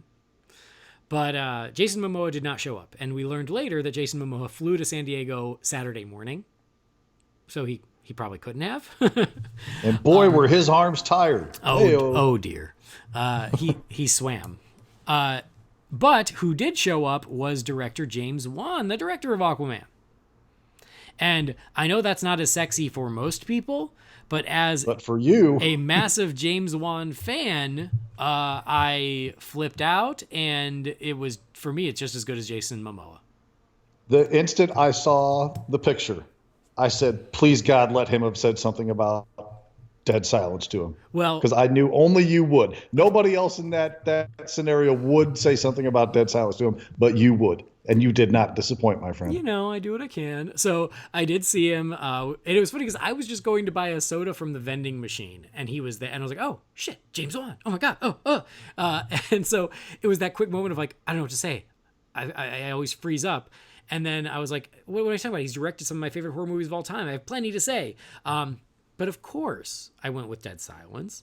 He was so nice, and I don't think he quite understood the concept of walking the line, because he was like, oh, I don't want to wake everybody up. And I'm like, dude, everyone will happily wake up to say hello to you. Like, you're not bothering them. Trust me. But he was nervous about it or something. So I did get a chance to meet him. I said, oh my God, I'm such a fan of your work. And I said, can I tell you how much I love Dead Silence? It doesn't get the love that it deserves, but it's so good. And he goes, oh, see, I already like you. You're already on my good side. And he was so nice, and yeah, we took a photo together. And he goes, "I can't wait for you guys to see the stuff tomorrow. I'm so excited." And he was just gracious as can be. He's not a large man. He's a pretty No, he seemed like size. he was, yeah. Because I'm not huge, and if you look at the picture of the two of us, I look huge. You standing next to him looks like me standing next to you. It's pretty significant. Right. But he was so damn nice. And I mean, I wish I'd have been like, dude, I love all your movies. I love Conjuring. I love Conjuring 2. The Insidious blew my mind. I have so much to say because he is truly one of my favorite filmmakers, you know? And that's not an exaggeration. You can attest to it. Talking movies with me. 100%. For how many years? Before Wan ever got the Aquaman job, this man was the biggest James Wan fan out there. Yeah, Fact. I've just been a James Wan fan since the very beginning. And so, yeah, it was awesome. He was just fantastic. And yeah, for me, that was great. It was earlier than normal. Usually the big occurrence happens between midnight and 1, and this was around 11:30. So we weren't sure if something else would happen, but I eventually drifted off to sleep and woke up in the morning. So I just assumed that nothing ever happened, which it didn't. I confirmed, like, that was it. But that, for me, that was more than enough. It was amazing. I had somebody following your Twitter account. He's like, "Hey, where can I get this info that you're dropping from the Hall H stuff?" I'm like, "Well, follow Andy's Twitter account at Holy BatCast and blah, blah, blah." And like 3 minutes after I gave him your thing, he comes running back to me, and Messenger goes, "Holy shit, your boy met James Wan." Yeah. So that was pretty funny. It was awesome. And I mean, I did all of my Comic-Con stuff through Holy BatCast, so I didn't really share non-DC stuff. I kind of like left. I noticed you got really quiet there for a while, and I was like, "Oh, he's trying not to." Yeah, because I'm like, I don't know. Rock the boat with that. Yeah, sort of thing. exactly. I'm like, if you're following Holy BatCast, I don't know if you care about Fantastic Beasts, so I just shut up and let the other sites deal with it. You know, I just focused on the DC stuff. But yeah, it was awesome meeting James Wan. Amazing. We knew he was there because he had tweeted while we were in line, like, "Oh, getting prepared," and he posted a picture of empty Hall H late at night and. Just such a cool dude. So then we get in Hall H Saturday, the big show. As I said on the last episode, I think with Brendan, this Hall H itinerary post WB was not super attractive. And so it was all on WB at this point. So it was, as always, amazing. As always, they did the big wraparound screen. They did their non-DC stuff first, which made sense. And they also did things in the right order this year, which I was very happy about. So we did get the sneak peek of Fantastic Beasts, which was awesome. I really liked the first one, and I'm looking forward to the second one. They also gave us all a bracelet as we walked into the hall. So throughout the WB panel, all of our bracelets would light up in different colors to just surround us all. So when Fantastic Beasts started, you know, like an ambient lighting sort of thing. Yeah. So like Eddie Redmayne cast a spell and all of our bracelets lit up and stuff, and that happened throughout the entire WB panel. That's kind of cool. Yeah, it was really fun. So they did the Fantastic Beasts panel. That was cool. They did Lego 2, and the Lego 2 presentation started with this really great Aquaman gag. Again, just now I heard that Momoa is confirmed to be voicing Aquaman in this film. Is that accurate? They never said that out loud, but it sounded like him. Wherever that info came from, it wasn't from the panel. It must have been an interview or something. It was honestly, it was just a random tweet I saw that said Momoa confirmed to be voicing Aquaman in Lego 2, and I was like, oh, okay. Yeah, so I shared all that other stuff. But then I never heard anything more about it after that. So I was like, I wonder if, that was right. Yeah, they never said it. But yeah, like it was a gag, they were doing the whole animated thing up on the big screen, and, Momoa Aquaman comes out, and it does sound like him. So I'm not surprised if it is him. And they basically were like, wait, you're not Aquaman. Aquaman's supposed to have short blonde hair or whatever. And so then like classic Aquaman Lego pops up and the two of them have banter. It was just this funny little gag. I can't remember what they said, but it was just this funny thing about badass Aquaman versus classic Aquaman and everything. And so then they did the Lego Movie 2 panel, which was fun. Then they did the Godzilla King of Monsters panel.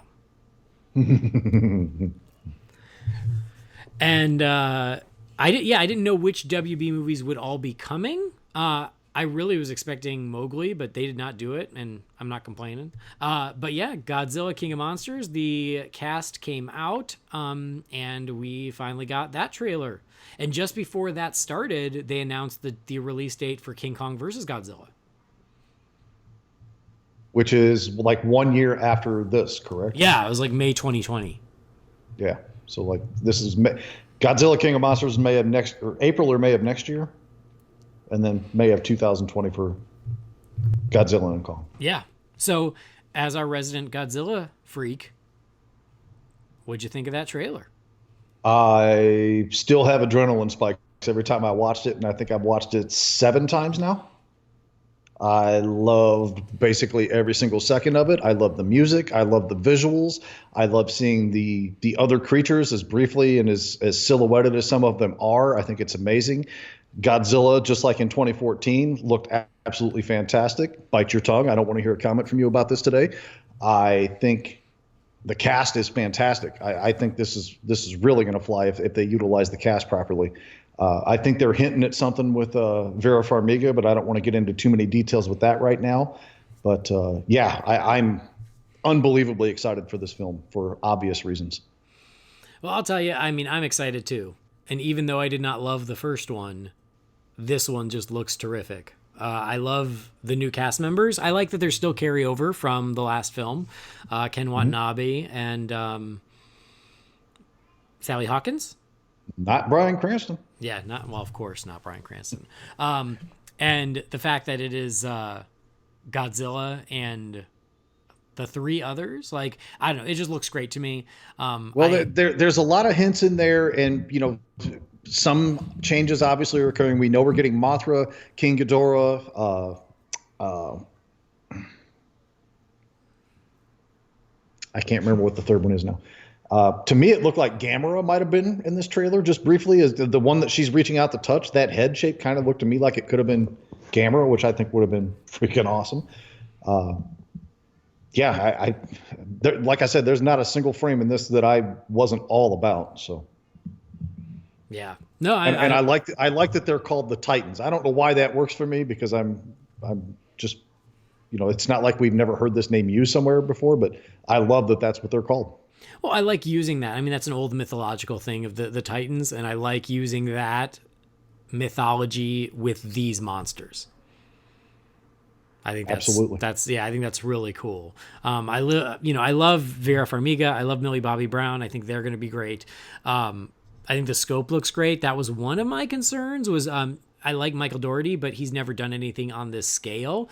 And so I just was hoping he was up to the task. And judging from this trailer, it does seem like he was. They said that he did set up speakers whenever they had to look at Godzilla so they could hear Godzilla's roar. But no, he seemed like really just a huge fan himself, and he had a lot of passion. He said they're going to use the classic Godzilla music in this movie. Oh, nice. I think he said Beer McCreary was going to be the composer, and they were going to incorporate Godzilla's theme. Great. So yeah, I mean, for me, again, like the first movie, not a huge fan. This movie looks great. I'm excited for it too. This one, I mean, again, the same thing I was saying about some of this other stuff. You can't judge the finished product by 2 minutes of footage in a trailer. But as far as what I've seen and felt in this trailer, this seems to me like it could really genuinely be a special film. And yeah. I hope that's what comes to be. Mm-hmm. No, I agree. I hope they kill it. I hope I love it, because I'm very excited for Kong versus Godzilla, because I loved Kong Skull Island. So I hope that this is great too. They must have a tremendous amount of confidence in it, because they've got that quote unquote shared universe thing set up and apparently sticking to it. So, and right. if they're doing Kong Godzilla in 2020, I mean, you're less than 2 years away. That movie's got to go into production if it's not already, like, instantly. You know what I'm saying? Mm-hmm. So they must have a lot of faith in it. Yeah. Well, and they announced the cast for Kong versus Godzilla, and it's a lot of the folks from King of Monsters. They're carrying over into that as well. Mm-hmm. But you're right. Like, they can't wait to see how King of Monsters does before starting Kong versus Godzilla. So they're committed. Absolutely. So yeah, that was really cool. I knew you'd be excited. I was excited as well. I loved it. It was really great with the wraparound screens. Like, though the intro, it just had like Godzilla's fins kind of surrounding us and everything. It was really neat. I loved how they showcased that in the trailer too, like him rising up out of the water and peeking in windows at people and just stuff like that. It's just beautiful, just absolutely beautiful through and through. Mm-hmm. And of course, that thing where he's doing that almost like yelling up in the air, but shooting out the radioactive breath into the sky. And you get that one just little tonally different yell at the end. Like you always want to hear that Godzilla roar anytime Godzilla, like the post-credit scene in Kong Skull Island, you get it, and that's how it closes out. Or the final bellow that he gives in the Godzilla film from 2014. And, you're expecting, like, I keep waiting for this Godzilla yell to happen in this trailer. And then that last one you get at the end that just kind of resonates through. But it's just a little bit different than the ones that they've used in the past. So, yeah, I just appreciated the heck out of this thing. Good. I'm glad you were happy. And then that led us to DC.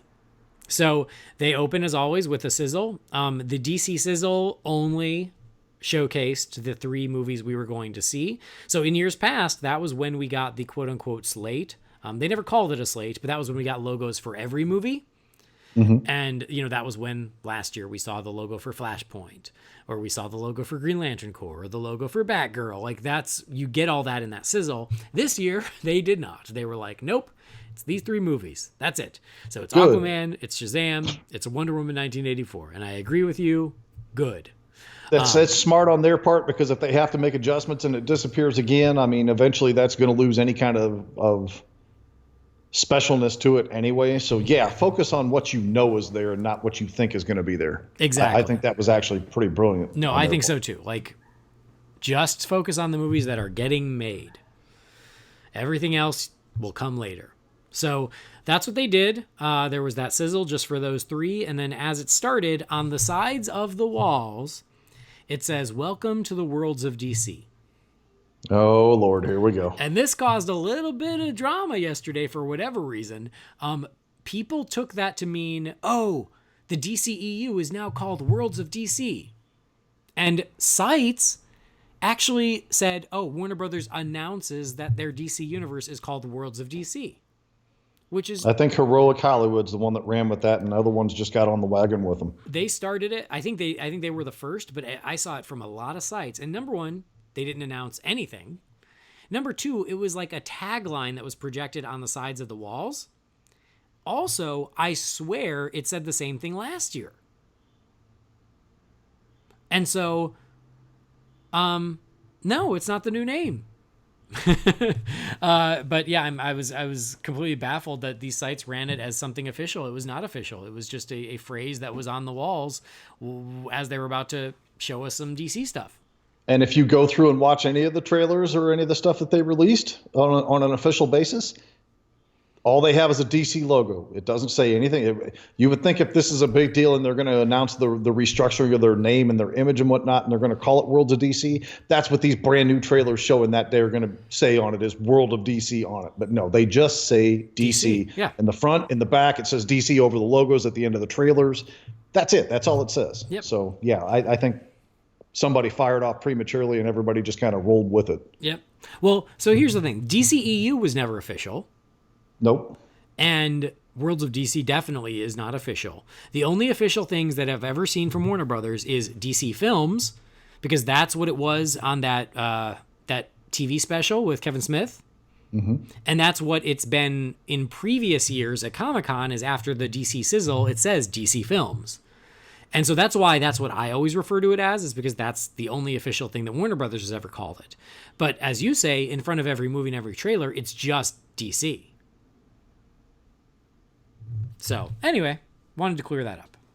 First up to bat was Wonder Woman 1984. So we had Patty Jenkins, Gal Gadot, and Chris Pine. They talked about how excited they were about the movie. They tried to, the moderator, Aisha Tyler, tried to figure out why Steve Trevor was back. And they politely dodged the question. And Patty Jenkins just said, I'm excited for everybody to come see the movie to find out. Naturally. Good. They talked about the fun of doing the 1980s, and Patty Jenkins talked a lot about how The 80s was a time when we were almost at our best and our worst at the same time, and throwing Wonder Woman into that was exciting. So anyways, good conversation. Again, I think the panels are online. They talked about how, yes, it's a sequel, but they really want to just tell their own story. They want it to be another chapter, so they're really focusing on that. And then they shared exclusive footage. So it was just a really short little sequence. It's more than I expected, but, you know, I didn't know what we were going to be getting. Strangely, we did not get any mention of Cheetah, no reveal of Cheetah, and no Kristen Wiig on the panel, which I was a little surprised by. I thought she would be there. I figured there would be at least a costume reveal. I honestly expected that much. Yeah, me too. And I mean, they did say, well, we've only been shooting for a few weeks, so they might not even have started shooting the full-on Cheetah stuff. That's very possible. So all we got was a little action sequence of Wonder Woman in the middle of a mall in the food court. And so... The Sbarros didn't get hurt, did it? I hope not. Because she needs to go get a piece of pizza after kicking some butt. Right on. So yeah, it's just this really quick little action scene in the food court, very 80s, very bright, and had a very light touch. So there are these bad guys with guns. There's this little girl who's like caught in the crossfire, and Wonder Woman grabs her, and she's this adorable little black girl with glasses, and Wonder Woman like slides her across the floor, and she slides all the way across the floor and lands into this giant teddy bear and kind of giggles. And that was the moment where I'm like, oh, wow, they're really having fun with this. And then Wonder Woman jumps up to the two bad guys, grabs a gun in each hand, crushes them both. And then they start to run off. And that's when she pulls out the lasso and does a very big dramatic flourish with the lasso. As you saw in the first film, lassos them both, yanks it tight, and then takes a running jump off the balcony of the mall, dragging them with her. And then it cuts to her running super, super fast down the street. And then it just came up November 2019. So it was a pretty quick little thing, but it was really awesome, really fun. And yes, her costume is extremely vibrant in the bright sunlight in the middle of a food court. So there's no actual noticeable aesthetic differences in the costume, just different lighting and such? I think so. Okay. I mean, they may have brightened it. It certainly looks brighter than it did in the trenches of World War I. But I don't know if that's lighting or if it's just it's just a new costume with the same design with just the colors enhanced. Either way, I don't care. Like, I love that she's colorful. So it doesn't bother me at all. But yeah, it's vibrant. I like the idea of costume changes are more or less fine with me, unless they're, hit one perfectly and then they try to mess with it. Then I get a little annoyed. But in her case, it's kind of a weird thing because it's not like she can go back to Themyscira and get some new armor and boots and stuff like that. I mean, she'd almost have to have it custom made in current times, if that makes any sense. Right. At least the way they've established it to this point. So. I mean, it's the same design, so you can claim it's the same one. Okay. It's not different enough that that you'd go, oh, where'd she get it? You just assume it's the same one. Got it. But yeah, I mean, the effects in the sequence looked like kind of done. They didn't seem completely done because again, this was just shot a couple weeks ago, so they just put together. Most of what I read said it was a really rough cut. So. But it was still a really neat little sequence. Like, it was really cool. The description certainly put a smile on my face. Yeah, I was not disappointed. But this was the same one where they were like, hey, this is just for you guys. We wanted to bring you something. Please don't spoil it. And I'm seeing screen grabs out there on the internet. I've not seen a single one. Not going to go looking for it as desperately as my heart wants to see this. Like I said, I'm trying to be in the camp of you guys that put in that effort. So, thank you. Appreciate it. So, that was awesome. Super exciting. And they said, yeah, we'll see you next year, because next year, yeah, we'll be ramping up to the release of the film. There'll be a big deal next year. So then it went into Shazam, and Zachary Levi came out alone first, drinking a Guinness. And apparently, so he said, oh, the Jason Momoa gave this to me. And we all laughed, but apparently that is true. Apparently backstage, Jason Momoa did say, welcome to the family, and gave him a Guinness. Which I love Jason Momoa. Seems like a very Jason Momoa thing to do. Well, he was drinking a Guinness in that video that surfaced to him a year or so ago, throwing that axe. Mm-hmm. If you remember seeing that, I'm pretty sure he was drinking a Guinness there. So maybe he just travels with 6 or 12 of them everywhere he goes. He must. Zachary Levi was. Who's going to tell him no? It's true. Zachary Levi was obviously having the time of his life. He just couldn't have been happier. He was probably a little buzzed, but at least he was coherent. But he just seemed to be having the time of his life. And then he was joined by Asher Angel, Billy Batson, the actor playing Freddy, whose name I can't remember, and then David Sandberg, the director. It was the 4 of them. And they talked a lot about Shazam, of course. And then we got the Shazam trailer, which is out there and everybody has seen by now. And funnily enough, they released 2 of them back to back on Twitter. Well, yeah, because I was really confused by that, because they did like a little 1-minute abbreviated one. And that was the first one I saw on Twitter, and I went, oh, maybe they didn't release the full thing. And then a few minutes later, they did release the full one, so I was confused by it. Yes. Now, I was inebriated in the sense that I was just beyond myself with joy at what I was getting. But as I recall, because I had the notifications on my tweets turned on for the Shazam official account, I'm pretty sure the full trailer hit before the teaser did. I could be wrong on that, but I'm pretty sure that's what happened. Yeah, no idea. I mean, they were literally 10 seconds apart either way. So, I mean, it's not like they were. Right. Anyway, not important. So what were your thoughts on the Shazam trailer? I think most of it is kind of what I was expecting as far as like story premise and whatnot. They didn't get like super deep into it, but my God, did I love this trailer. Like, I was smiling the entire time I was watching this thing. It was great. The interaction between the kids, like, he's telling them when he gets to the foster home, he's like, yeah, I mean, they seem really nice, but, after hours, this place kind of becomes like Game of Thrones in here. And I was like, ha! But the banter with the kids was really good. Of course, him saying Shazam and standing up in front of the wizard there and being in that costume. Look, everybody's entitled to your opinions. I haven't seen a lot of backlash to it, post-trailer era that we're in now. I think that costume looks fantastic, and I think Levi looks great in this part.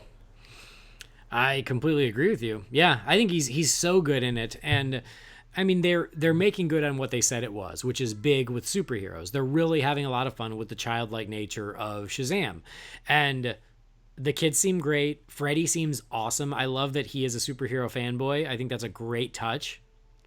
And there was a lot made of all the little DC films Easter eggs in the background and in the photo that was released and in the I think trailer. That kid was even wearing an Aquaman shirt, isn't he? Yep, he is. So I love the idea of him being a superhero nerd and Billy not being, and so then he becomes Billy's coach, if you will.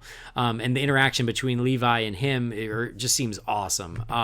It obviously is having a lot of fun. It is something that you can tell, like, this is good for the whole family. It is Christmassy, which I love. And the best shot in the trailer is him saying Shazam as he's walking by that Christmas tree and morphs into the hero. I love God, that part. that shot is money, dude. I love it so much. Yeah, I love that part. Yeah, that's arguably my favorite moment. Levi, I think, is endlessly charming in this. I think he's great, and that was something that Sandberg said, is that's why he chose him, is that he was able to really capture that childlike quality without just playing it dumb. Right. He said most people, if you ask an actor to play a kid, they just play it dumber. And he said Zachary didn't do that. Zach played it just more enthusiastic. And that's really coming through, which I love. And so, yeah, I mean, I agree with you. I think he looks great. I love the suit. I think the chemistry between Freddy and Shazam it seems like that's the heart of the movie, and that seems to be really working well. So yeah, I mean, and a lot of good laughs in there. It looks awesome. Yeah, the power test sequence is great. He's dancing, I think they call it the floss, or they're flossing or whatever that. I'm not sure because I'm old and I can't dance. But my son loves that because him and his friends, anytime they're together, that's what they do, and they try to see who can do it the fastest. So he sees Shazam doing the floss, and that lit his day up when I showed it to him yesterday. So that was great. Yeah. Yeah, and then when they figured out he was bulletproof, I just love that switch of like them laughing about it and then him just turning to the bad guys and being like, okay, you're dead. Yep, that was really good. But just a little tiny taste of Dr. Savannah in there. I thought that was kind of cool. I was not expecting that, honestly. I figured they were just going to kind of warm you up to the Shazam as a character and kind of get you introduced to the general tone of the film. I honestly was not expecting to see Mark Strong in there. So that was kind of a nice touch. Well, but another great moment where like, Billy, and now he's like, oh, I'm invincible. And he goes to punch the bad guy and he stops him, and just the look of surprise on his face. Mm-hmm. And I've seen people make parallels to Batman v Superman when Superman throws that punch that Batman catches. Right. Mm-hmm. Yep. In fact, there's quite a few parallels that people have pointed out, whether by coincidence or not. I would probably lean more towards not, but totally. So yeah, I loved every second of it, and I cannot wait for that film to hit, man. That it just looks like an absolute blast, front to back. Yeah, I agree. It looks awesome. Everything's working. I love them walking out of the convenience store. He's like, sorry about your window, but you're welcome for not getting robbed. Yep. With just armfuls of like goodies. And so we'd seen that photo of them like walking out of the convenience store with soda. And I even heard some people go, oh, come on, kids don't want soda. Kids want beer. But the fact that they like helped out this store and the store was like, take whatever you want. Like, it makes sense. It's like, oh yeah, all the junk food. Rah! Especially for foster kids, Right. I'm not exactly sure. And I know there's different waves and stuff, but I don't know that kids at that age are really all that into the beer thing, but maybe I'm wrong. It might be a little young. Yeah, it might be a little young because what are they, like 12?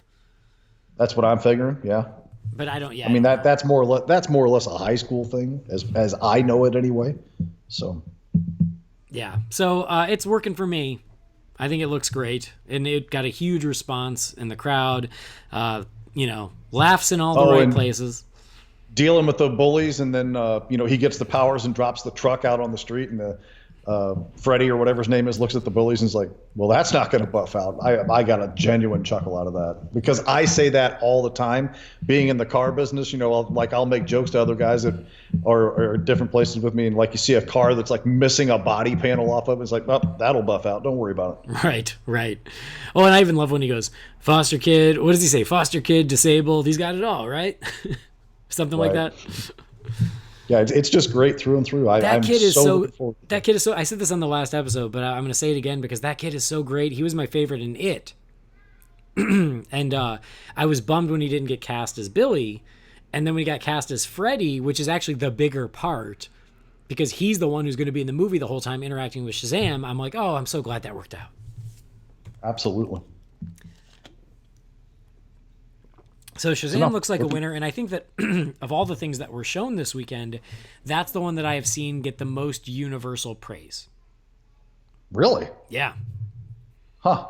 Not to say I've seen a lot of backlash against it again, but what comes after that is what I saw had people really. I mean, I think both of these things had people amped up, at least in the circles we run in. That seemed to be the case. I didn't see anything overly negative said about either, maybe a nitpick here or there, but yeah, I mean for the most part I saw a lot of positivity, but I saw a little bit of nitpicking on Aquaman, but not so much on Shazam. Interesting. For what it's worth. And then that leads us to Aquaman. Now, the intro to Aquaman was amazing because, again, we've got these wraparound screens, and all the screens looked like falling water. And then there was all this mist and fog on the stage, and then the wall of the stage opened up with this green light behind it, and that's how Jason Momoa made his entrance. It was all cool and dramatic and amazing. That was actually the one video from Hall H that I did watch because I thought it was cool. You should. It was cool. I did not get a good photo of it because earlier for Fantastic Beasts, Johnny Depp showed up as Grindelwald. And I went to take a photo of him, and one of the security people yelled at me.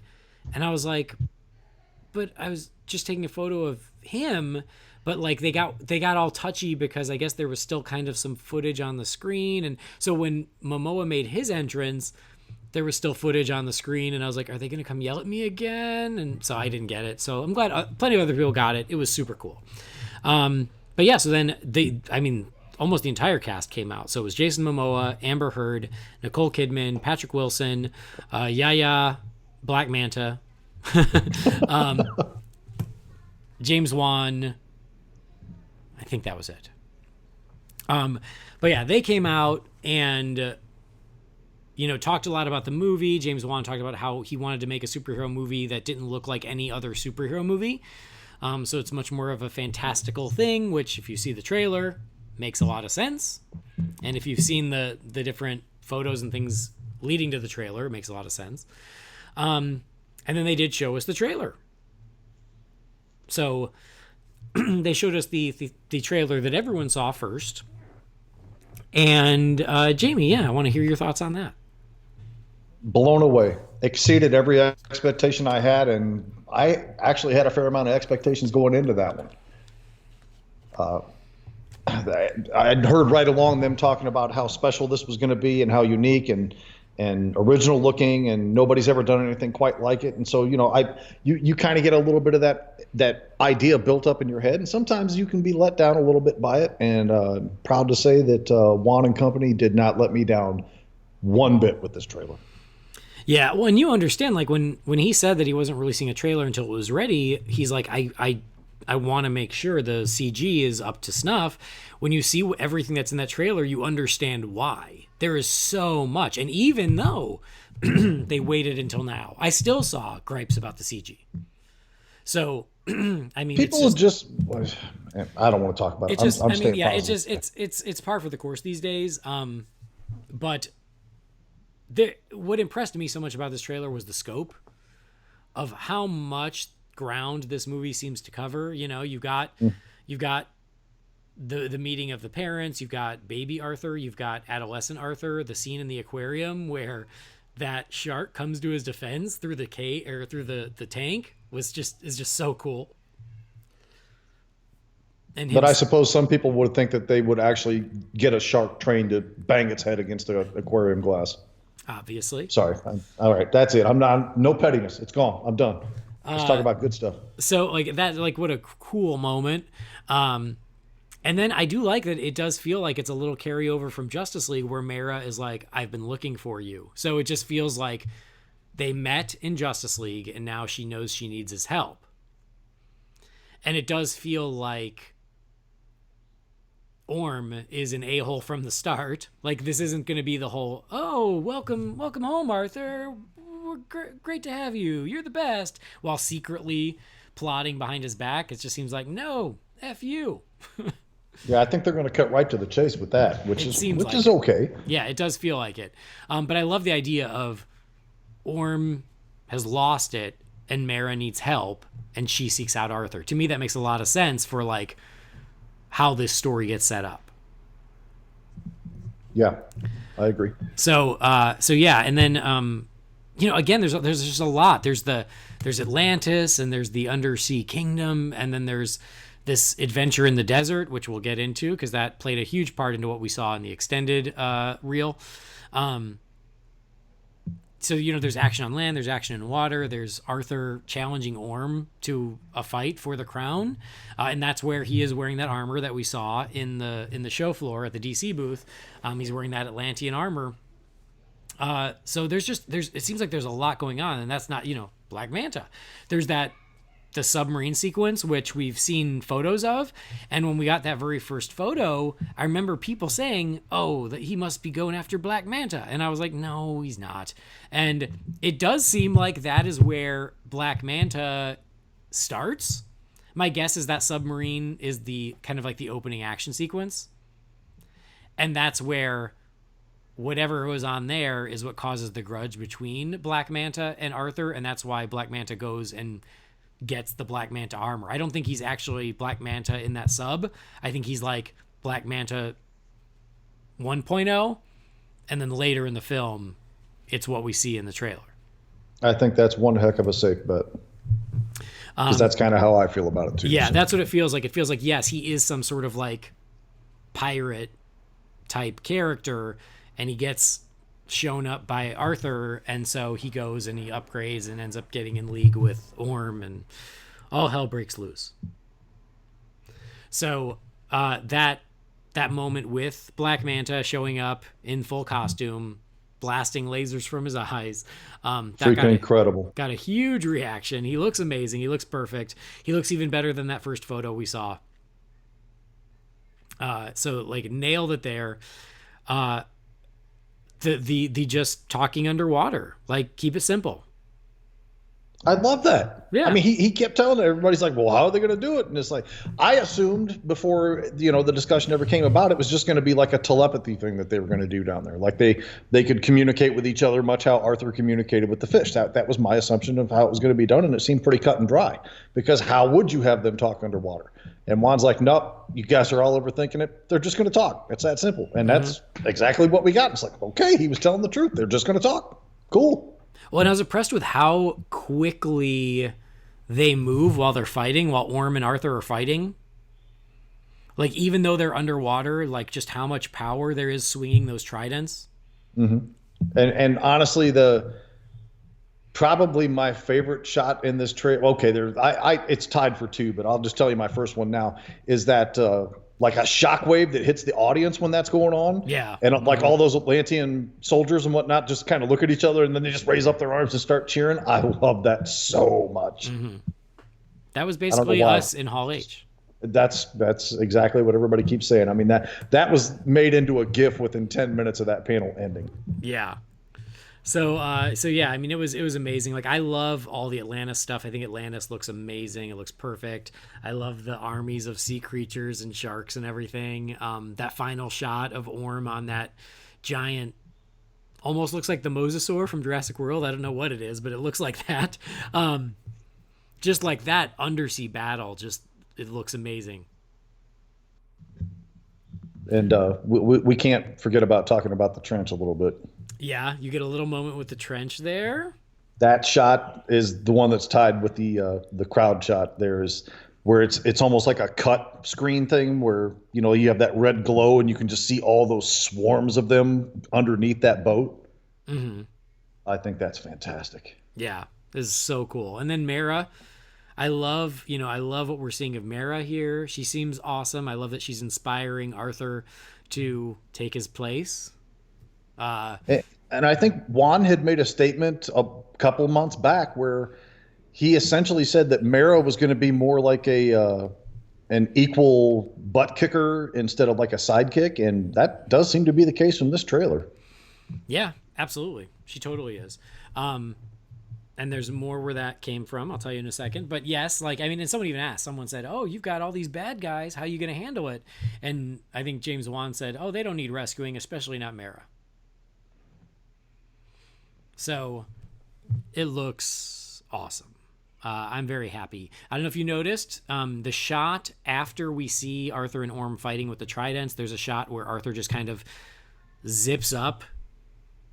Like shoots up a tube or something? Yeah, shoots up through a hole in the ceiling. It seems like by then he's wearing the orange and green.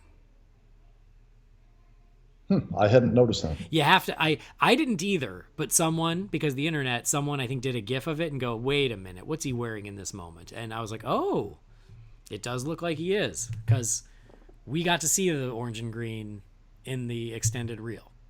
I've not seen it, but I've heard good things. I mean, it's perfect. It's what you want it to be. So I'm trying, before we move on to that, other things in the trailer, there is a lot of, they're not afraid to have some fun with it. Permission to come aboard, or this is the worst pep talk ever, that kind of stuff. They're having fun with it. He seems very much carried over from what his character was in Justice League, and no, that's not a bad thing coming from me. So, no, yeah, it does feel like it is a natural progression. But again, the visuals, the scope, everything that I'm seeing has me so excited. I think it does look like a superhero movie that we've never seen before. I do love that James Wan gets a big credit in the trailer, that he's reached that level where from director James Wan. I'm like, hell yeah. Because again, I love him. Well, this seems to be his baby through and through, and they seem to have stayed out of his way. At least we hope so. That's the indication we've gotten. Mm-hmm. And I don't know what the budget on this thing is, but if somebody tells me it's $300 million, I'm going to believe them. There's a lot. It looks... Yeah. It really looks like they spared nothing on this film. Mm-hmm. Well, and the way that Arthur like flies, I mean, we saw it in BVS and we saw it in Justice League, but the way he just flies through the water that way, but here when he's like, it's like a Superman moment where he is flying with that sub on his back, lifting it out of the water. It's just you see that power, and that's not something you often see with Aquaman. There's going to be a lot of people that need to be in a decompression chamber after that, but that shot was awesome. Yeah, they're bad guys. They deserve it. But yeah, I mean, it's great. So we saw that, we loved it, we cheered, we were happy, we're like, amazing.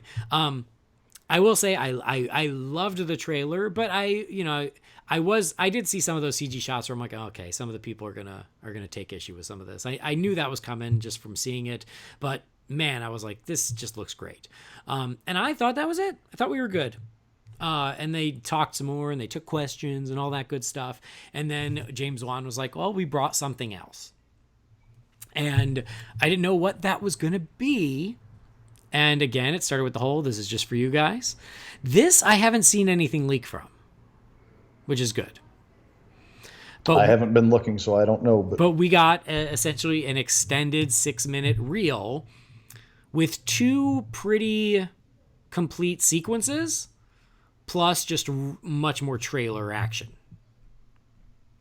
And if you think the trailer is good, this extended reel was amazing.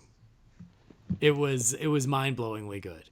See, now you're making me want to go find it. Here I am trying to support you guys, and now you're telling me this, and I want to go find it. I haven't seen it out there, so I don't know if it's out there. But somebody's got it somewhere. There's a dirtbag out there that's got it somewhere. It's so good, dude. So I don't know. I mean, again, there's descriptions literally, out there, I'm sure. Well, I haven't read any detailed descriptions, but just as far as like Twitter reactions, like the only thing I saw repeatedly say in the accounts that I was following yesterday was how great that costume looks. Yeah. Well, that was, I mean, jump to the end, Jamie Drewley.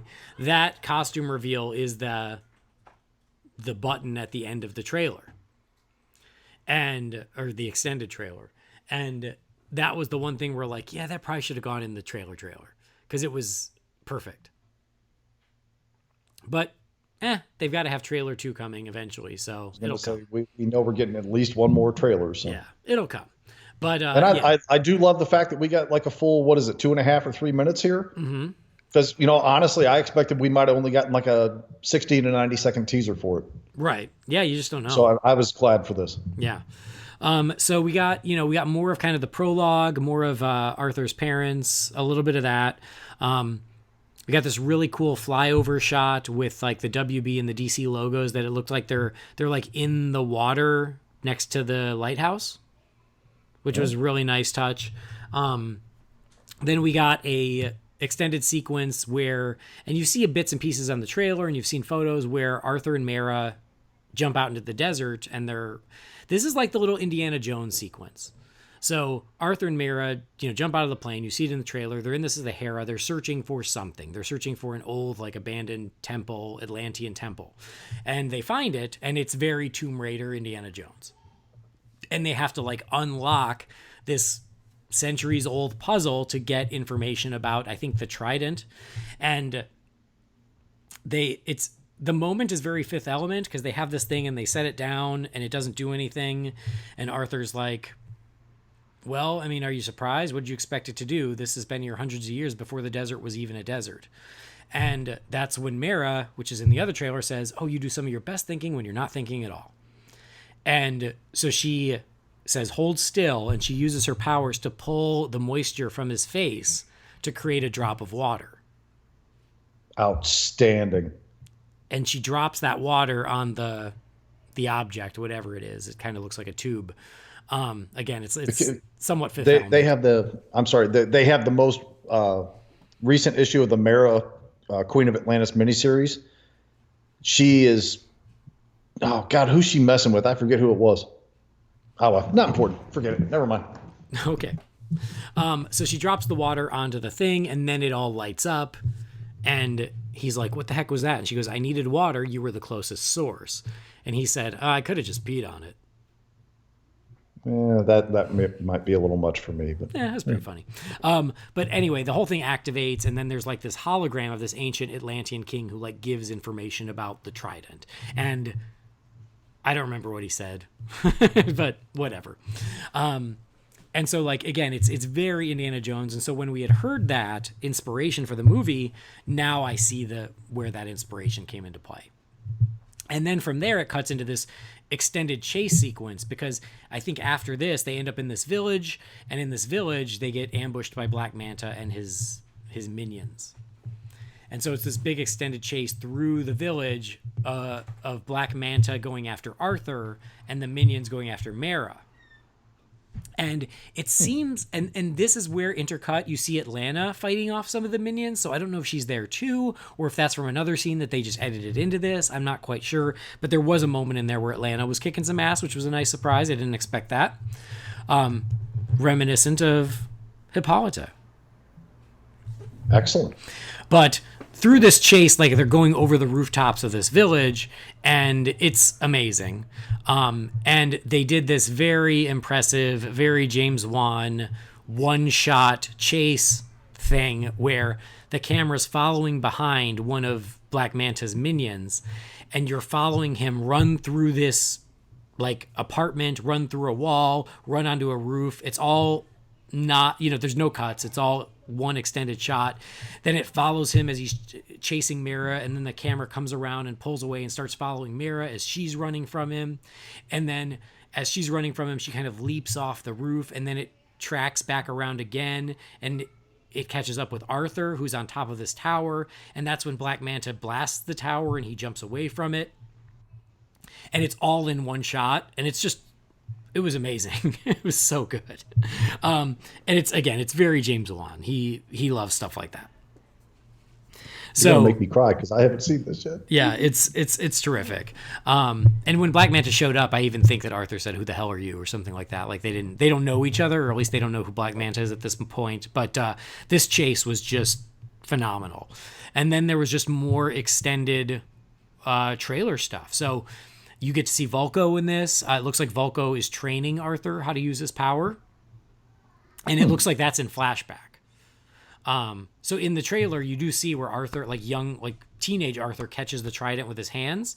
Right. I think that's like kind of the training with Vulko. Ah, got it. So you saw Vulko, you see more of Ocean Master. We never got the full Ocean Master mask in either of these trailers, but you see more Ocean Master. You see more of the armies, more of the sea creatures, more of Atlantis. And then there's the conversation between Mira and Arthur where it's like, and again, you get a taste of it in the trailer of like, you need to take your place as the king. And he's like, I'm not a king. And the trailer ends with her saying, there's only one thing that's more important than a king, or that has more power than a king. And Arthur says, what is that? And then that's when the shot of him in the costume showed up, and the crowd went wild. And so I couldn't hear what was said, but my guess is she said a hero. But I couldn't hear it because everybody was screaming. And so, yeah, he kind of steps up in the full orange and green with the trident, and it was perfect. And yeah, everybody lost their minds, and it was just amazing. Once more, let me reiterate. I said it in the tweet yesterday. I said it earlier in this episode. I'm going to say it again. How much I love living in a world where people are this excited about Aquaman. It's just amazing. I agree. So yeah, this part of me wishes everybody could see this extended one because it was mind blowing. But it's also nice that those of us who slept out on the ground got to see it. I imagine their second trailer is going to have some of it, but I'm sure we're not going to get 6 minutes of it, which is okay because that movie's 5 months away now. Yeah, you'll see it at Christmas. So that concluded the panel. They went on their ways, and it was amazing. So like we said at the beginning, like no big announcements, no big surprises. They did exactly what they said they were going to do, which is those 3 movies. I expected as much. That's what I said in the last episode. Like anything in addition to that would have been nice, but don't be disappointed. we got some really amazing content from the movies that are in production, and I have no complaints. You'd think we'd learn our lesson. I mean, other than BVS, I don't know of a single thing that's really been a huge surprise at Comic-Con. Not on the WB side. Right. Yeah, like WB doesn't like to make their announcements at Comic-Con. So, even so, 3 great looks at 3 great movies, all coming in the next year-ish. It was really awesome. So I walked out on a high and had the rest of the day to myself without having to stay in Hall H all day. It's kind of a nice change of pace. It's like being free. It was kind of nice. So yeah, it was terrific. San Diego Comic-Con 2018. Woo! I'm jealous, but at the same time, I'm not. Yeah, it was fun as always. It was really great, and yeah, I am happy with everything that we got to enjoy while we were there. We did plenty more. Going to be one heck of a year for DC stuff. I know. Well, WB as a whole, really, but it's a good time to be a DC fan. I could not agree more. But there's no bad time to be a DC fan. That's true. As long as you know where the off button is for your communication devices anyway. Yeah, that's the truth. But yeah, next year we'll get more Wonder Woman. Next year we'll probably get Joker. That's right. Maybe Birds of Prey. We'll see. Anyway, any closing thoughts? You got about 360 days to worry about it. So yeah, right. It'll fly by. Any additional thoughts from you, Mr. Drewley? Nothing that I really haven't already covered, but man, I do love where we're sitting. I just need to get the movies in front of me now. I know. Well, the good thing is we don't have to wait that long for at least for the first 2, because Aquaman, like you said, is in 5 months. Shazam's just a couple months after that. Both are less than a year. Shazam's April, right? Yep. And then Godzilla a matter of weeks after that, and I mean just geeky goodness all about. So much good stuff. Anyway, we're not going to do the Wayne Manor Mailbox because we are well past 2 hours. We're just going to have to do a catch-up episode. It happens. It's fine. Because this was just a lot to cover. And always is. We got things to do. But yeah, so super fun. Jamie, are you back on the interwebs? I'm mostly functional back on social media, so if you want to chat about anything, you can find me at BatRaider3960 once more. There you go. I already told you where to find the show. Find the show everywhere, Holy BatCast. But that will do it for our San Diego Comic-Con 2018 wrap-up. Woo! Thank you for downloading the show. Thank you for joining us. Please do subscribe to the show on iTunes. Please leave us an iTunes review. And as Michael Keaton's Batman says, I want you to tell all your friends about me. Go to holybatcast.com. Follow Holy BatCast on Facebook, Twitter, Instagram, Holy BatCast. And if you've got an email or a question or a comment, please send those to holybatcast@rf4rm.com or leave a voicemail at 323-366-9246. And just keep those voicemails about a minute or less would be great. 323-366-9246. But that'll do it for this episode. On behalf of Jamie, I've been Andy DiGenova. We'll see you next time. Same bat time, same bat channel.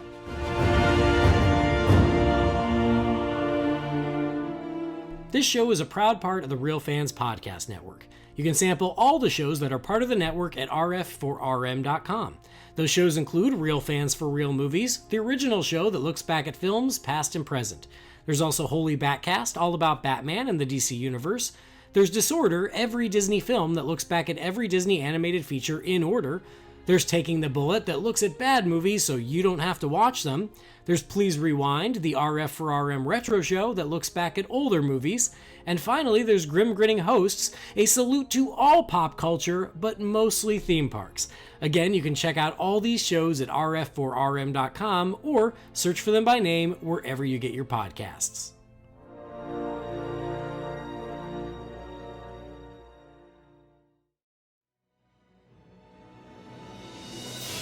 Holy BatCast is brought to you by Real Fans for Real Movies. Remember, the thoughts and opinions shared by the participants are theirs and theirs alone, and do not represent the companies or organizations they happen to work for.